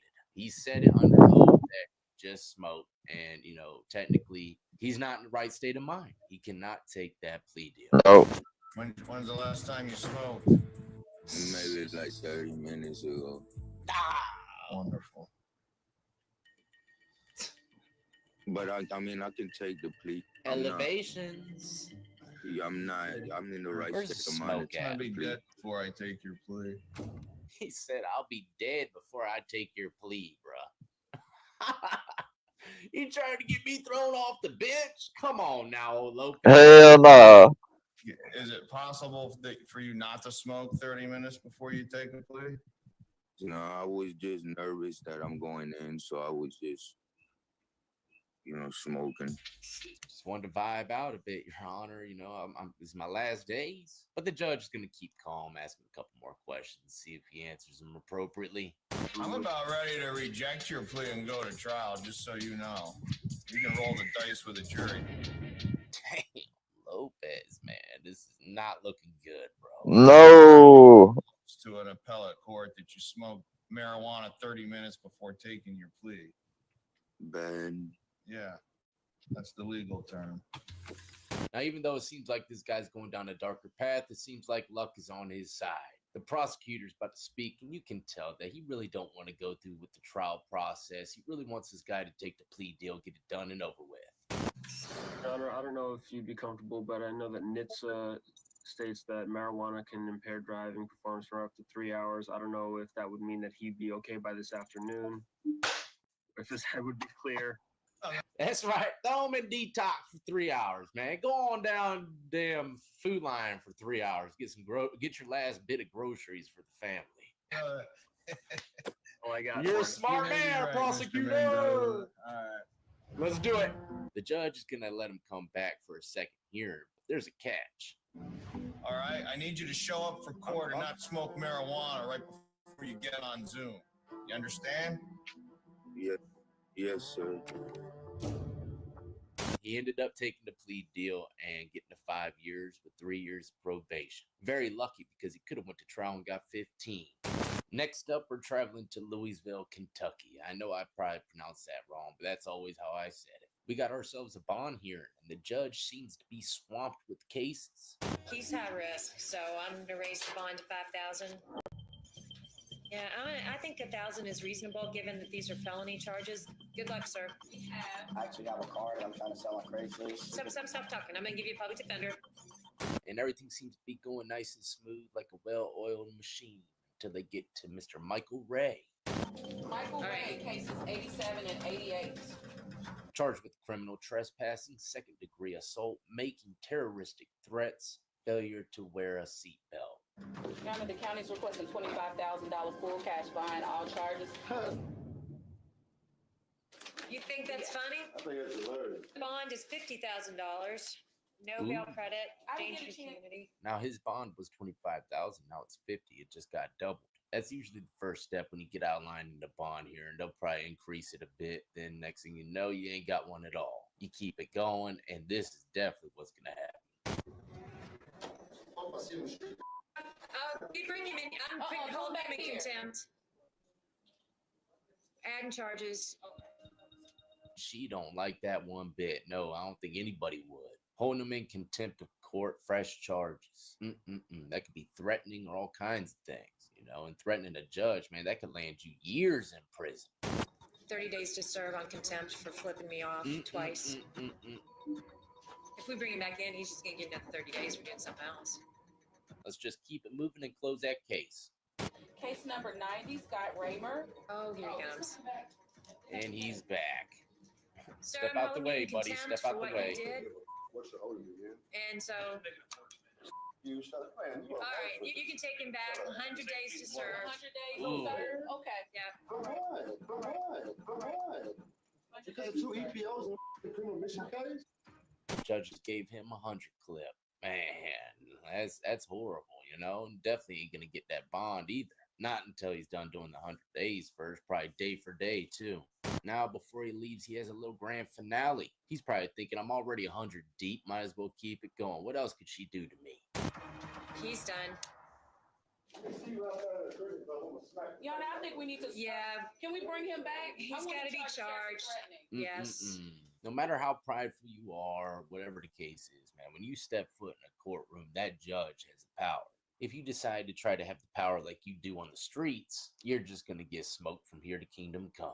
Now that we've seen a little bit of what not to say to a judge, let's travel down south once again to Florida for another bond hearing, showing a very different approach when speaking to your honor. Demetrius Lewis on page 26.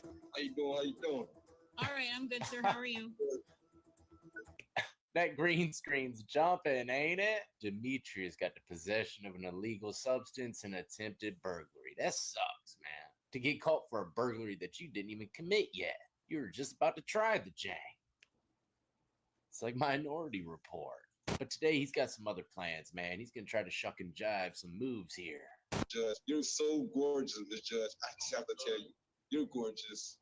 Thank you, Mr. Lewis. Oh, do you think that sweet Tennessee charm's gonna rub off on the judge? Lewis, flattery will get you everywhere, but maybe not here.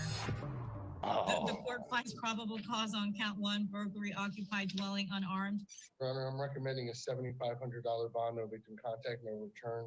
Noting the allegations, Your Honor, there were 3 children present in the home that Mr. Lewis was attempting to break into. Oh no. Okay, thank you, Mr. Linder. Lewis can't believe it. He must not have known that. But that didn't stop the smooth words. He got a $5,000 bond instead of the $7,500. Demetrius and his slick words got away again. But that's a wrap, ladies and gentlemen. Hopefully you enjoyed today's episode, learned a few things, got a few laughs along the way. But one thing's for sure and two things is for certain, man. You cannot be going in that courtroom saying and treating that judge any which way you want. I remember I was sitting in the bullpen one time. This is the cell right outside the courtroom where you wait in before they bring you in.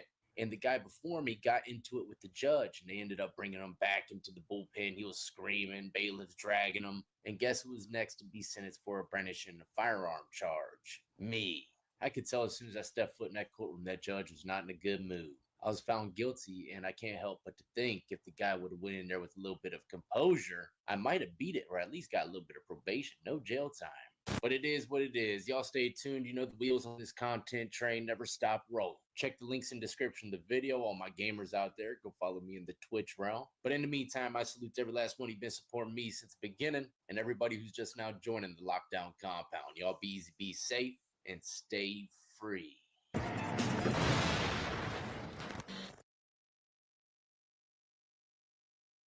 What's up, everybody, and welcome back to another episode of Lockdown 23 and 1.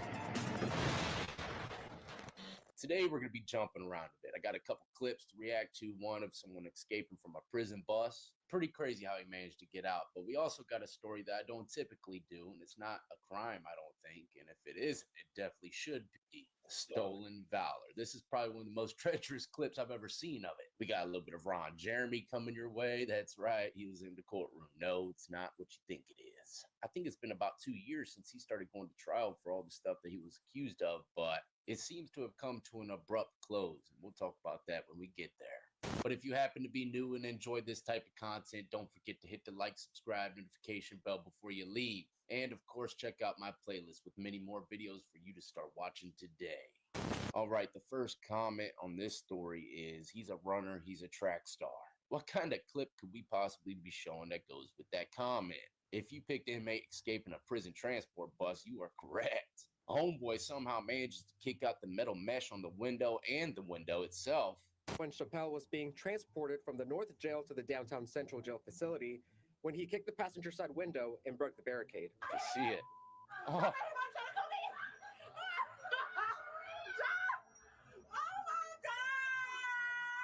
Henderson was inside Rockstar Nails with other guests like Isis Davis when they saw the whole thing unfold. Oh man, you know everybody in that Rockstar Nails had something to talk about that day. Now this guy ended up breaking into a couple houses on his little 30-minute run. In one of the houses he broke into, the guy was at work. If this dude was home when he broke in, man, it probably would have ended totally different. And I'm just glad that somebody was here to watch over my house while I was at work. DeAndre Miller's house was one of 2 homes on Wisteria Drive that got broken into by an escaped inmate. He got a call from his brother a little after 1 o'clock. Can you imagine sitting there eating Fruit Loops, watching little 23 and 1, and you see an inmate hop through your back window? What are you gonna do? No. See, that wouldn't happen here.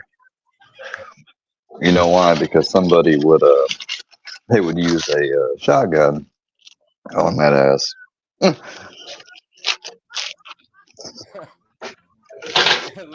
they're not scared. They're just deep. I'm gonna get some distance with them cup hands.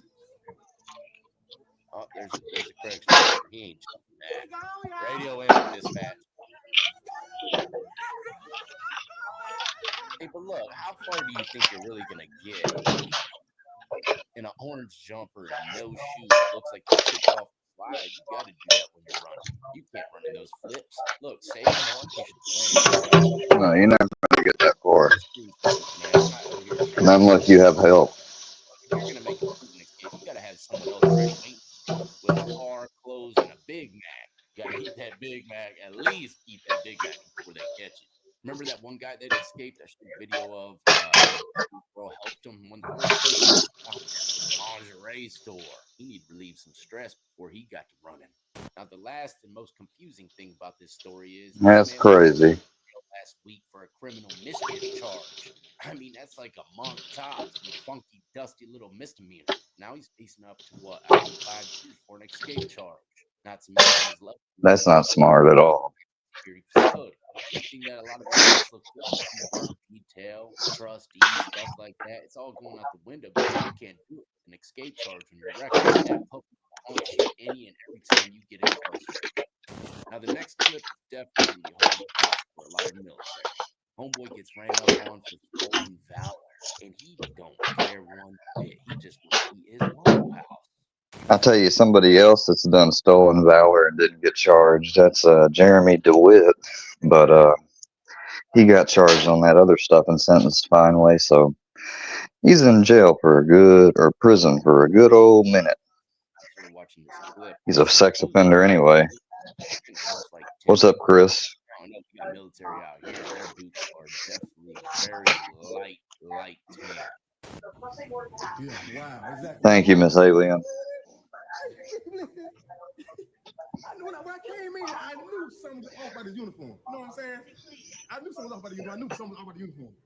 Knew it. He told me, hey, it's better than that.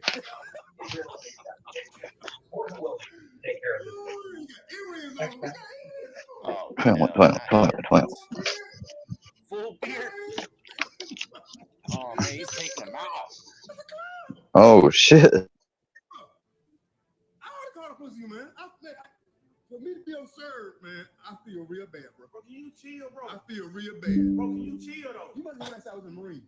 Stolen Valor's getting saucy. He's telling him to chill out. There ain't even nobody in there. I'm sure if people were in there seeing all this unfold, he wouldn't have said that. He would have walked his happy ass right on out. You ain't trying to embarrass me in front of these people, bro. You embarrass yourself, bro. You embarrass yourself and you embarrass the branch of military. Bro, you're already buried in embarrassment. There ain't nothing more this guy can do or say. I mean, you're done. I don't know if this is a crime or not, but it definitely should be, man. People faking the funk should be locked the hell up. No, you embarrass me in front of this young lady. I will expose you, bro. Believe that. You will be exposed further than that. Yeah, he will. Not only will you know you gonna Mom, man right here. And me. Police on here tell him to get out. Please. Tell him to get out, please. Wow. We got sources telling us that Alien's a dude, and so was Bleep Blop. Trolling. Which I only gave him a regular wrench, so. If you wanted a 10% or a discount, all you had to do was come and talk to me. You didn't have to put on no front about none of that. Sick. You ain't got a lot of people. Can't you tell him to leave, though? No, I can't. Sir, can you call the police and tell them to leave or something? That dude's got a phone in his hand. Why don't he call the police, man? This guy's lost his damn marbles. Next up, let's just see a little bit of prison cooking, man. This one's very interesting to me. It looks like he has a full-fledged hibachi grill. You got the onion, green pepper, hot sauce. Look at this damn frying pan he's got. It looks like something from a catering event. God, this dude's MacGyver. Damn, they got original barbecue.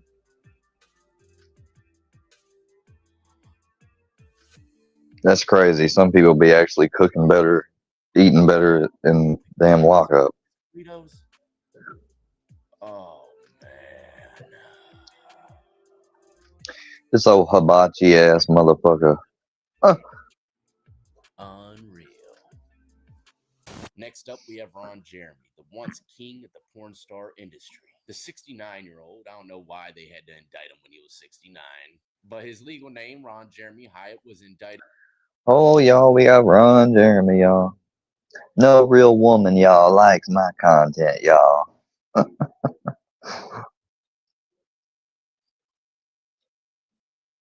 Pulling at the track, nice now no more. Y'all. Last year on 34 counts of sexual assault, with the charges dating as far back as 1996. On Thursday, 17th of March, a critical hearing in the case was suspended after he was reportedly unable to recognize his own lawyer. The judge said that the bailiff also described Jeremy as incoherent and not obeying commands. The case has now been referred to the mental health courthouse. So it seems as though Mr. Ron Jeremy is unfit to stand trial. But he could if he happens to regain his health, which they are all saying that his condition, there's no hope, and chances are usually that it's just going to go downhill. But like I said, if he does happen to heal, he will stand trial for those crimes. Chances are he's going to be in a padded room or something close to it for the rest of his life. crazy to think, right? Probably back in the 70s, man, people would never imagine this would be the end of his story. See, here's the thing, though. The alien account seems just like someone's regular account, like that they don't really use or a lot or whatever. The Bleed Blue been around for 11 years, so it's not a new account. So, I mean, it don't matter. I don't care. Now, next up, we're going down to Macomb Correctional Facility in Michigan. This video's got Yeah, you like my avatar, Chris? Look here. but not Yeah. here. We got this bitch ass. This motherfucker, he out here bleeding. We got him out hanging to bleeding out. We gotta empty him out of all this, blood. We gotta get him all nice and dried. And we gotta hang him out to dry. That's what we gotta do. Oh, bitch ass, fucking domestic violence, beating up women ass, face ass motherfucker. You can call it bars behind bars. An investigation is underway after 2 inmates at the Macomb Correctional Facility Wanna fucking try to judge me. a music Bitch. video inside their cell. Now, be careful. You take that and shove it up your ass. How this guy got caught up. Guards found a YouTube link written on a piece of paper while conducting a routine. They found a YouTube link, y'all. Someone wrote a kite to the correctional staff saying that he was making a music video, but he had the towel there. They was snitching. They was low key hating and snitching. 200 views then. Now it's racked up more than 18,000 and counting. Actually, I just brought up a scenario not too long ago about there's so many cell phones in prison nowadays that there has to be some kind of competition between creators. They're like, oh man, homeboy got a nicer phone than me and he's making better content, getting more canteen. I got to write this kite and get him up out of here. But you're in prison. What do you expect, man? No honor amongst thieves, right? And just about everyone I met in prison. Hell no. Yeah, don't trust nobody, not even your friends. Don't open your mouth about what you're doing. That's probably another reason how he got caught. He might have really liked his video and showed the wrong person, or told the wrong person with the wrong birdie behind him. Some of the dirtiest guys you'll ever see in your life is in the state penitentiary, man. Stay the hell out. But hopefully y'all enjoyed, learned a few things. Stay up out that mug. As always, in the meantime, I salute every last one of you been supporting me since the beginning, and everybody who's He salutes every last one of y'all, and that's the last 23 in one video we're going to check out. And now we going to talk about this old squirrel here for a second. This bitch ass motherfucker. Take a good look at his eyes. Oh wait, his eyes are fucking gouged out. Virtually, of course. Kind of like his butthole too. It's gouged out virtually, of course. Yeah. This is what happens. This is what ends up happening whenever you fuck around and you start threatening a whole bunch of guys and their families and shit. I mean, and only as an example and virtually, of course. He's gonna be playing the victim. Square putting the hit on me. No. This is a completely fictional character we've made up. His name is MC Squared Squirrel. MC Squirrel Squared, I mean. My bad. Mess that up. MC Squirrel Squared. And he's got his shit gouged. His shit is popped the fuck out and he's bleeding because he fucked around and found out, as they say. Virtually, of course.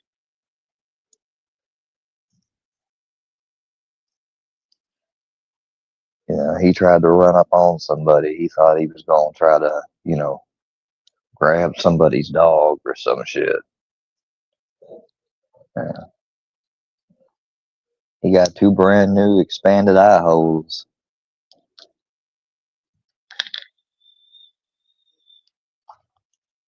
Fuck yeah. That's exactly what happened to him. He got touched by an angel. Looking ass.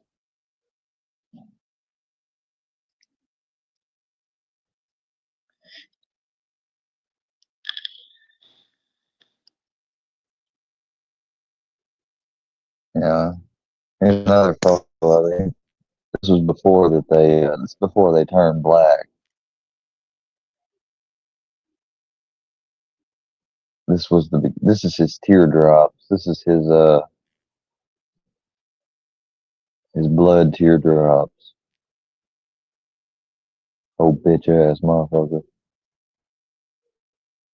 See, he wants to talk all this shit, talking about Ian. Square is a danger to women. Square be stalking women. Oh, Square's a predator. Oh, Square's a diddler. Oh, Square this, Square with a baseball bat. Oh, he was a 3-time domestic felon. Kyle. Vic. Bree.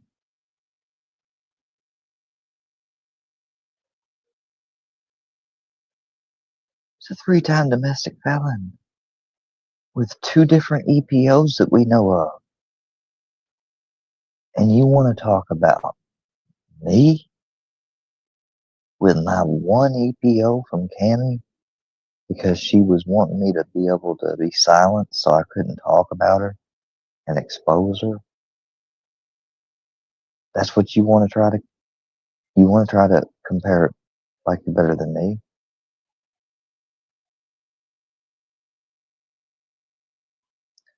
I ain't talking about that. That's the thing. Z, number 1, I don't get paid to fight. Alright? Number 2, there ain't no such thing as a fair fight. Number 3, I ain't gonna get in no fights.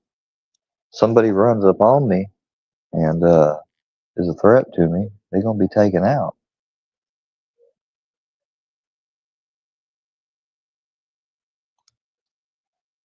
I mean, it's simple as that. We got old Smelly Kelly right here. Smelly Kelly, Smelly Kelly, Smelly Kelly, Smelly Kelly, Smelly Kelly, Smelly Kelly. We got old Virgin. We got old Virgin's daddy. Got old Dawson. We got old Vixme. What you standing on me for? Huh? What you want? Brownie's wanting something. What do you want? What are you standing on me for? What is it? You need some food? Is that it? Are you out of food? Why, yeah.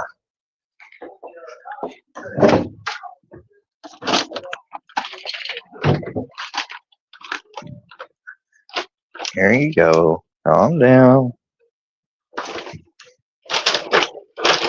I know whenever he stands on me like that, he just stares at me. It means he wants something. He needs something. He's out of something. There you go.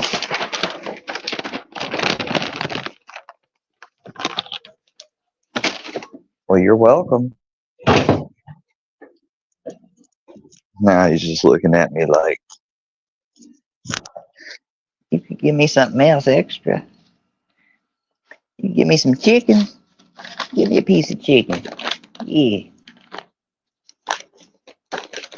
Made me go a couple hours without eating. Give me a piece of chicken. Yeah.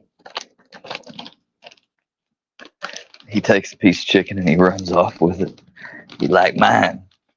Nobody else gets this but me. This damn little dog next door, man, I swear to God, he's pissing Brownie off. Every time he comes around, I try to pet Brownie. Whenever I try to pet Brownie, he gets in between us and he like puts himself where my hand is because he wants to be petted. And he pushes Brownie away. And boy, Brownie, man, showed his teeth at him earlier. Like, he was like, fuck you. I finally took him inside. I was like, all right, you need to get away from him. He can't really help it though. He's just a puppy, but God, he's just got no freaking discipline at all compared to Brownie. Like, Brownie be trying to stand in between my legs, like stand guard, and he'll come by and he'll try to push him away, and he can't stand that shit.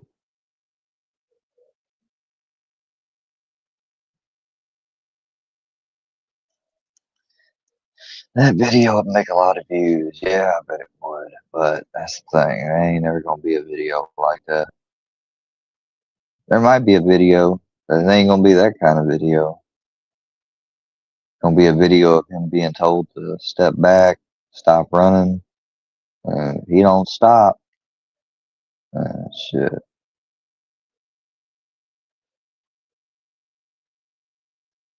You know, there's a good accurate representation of what that might look like on the screen. You know, I mean, just saying virtually, of course. You know, gotta stress the virtually. What'd you do to Miss Cook, huh? What'd you do to Miss Crystal? What'd you do to them, Kyle? What'd you do to those women? Why did you reject? You rejected your own child, you piece of shit. You didn't think it was your child. You basically called the mother of your child a slut and questioned whether or not he was or the child. I don't know if it was he, whatever. It don't matter. But it said in the court documents that you questioned whether the child was yours. You're a little piece of shit. You know that? And fuck you. You ain't gonna be liking what's coming out in the next couple of days. They got some cartoons coming. They got some videos coming. People's doing some digging. So we want to get all the documents we can get on you. Like, you're gonna wish the fuck that you left people well enough alone. Just remember, you started this. So don't be crying victim. And that's all we got for this evening, y'all. I'm out. Peace. Fuck you, Squirrel.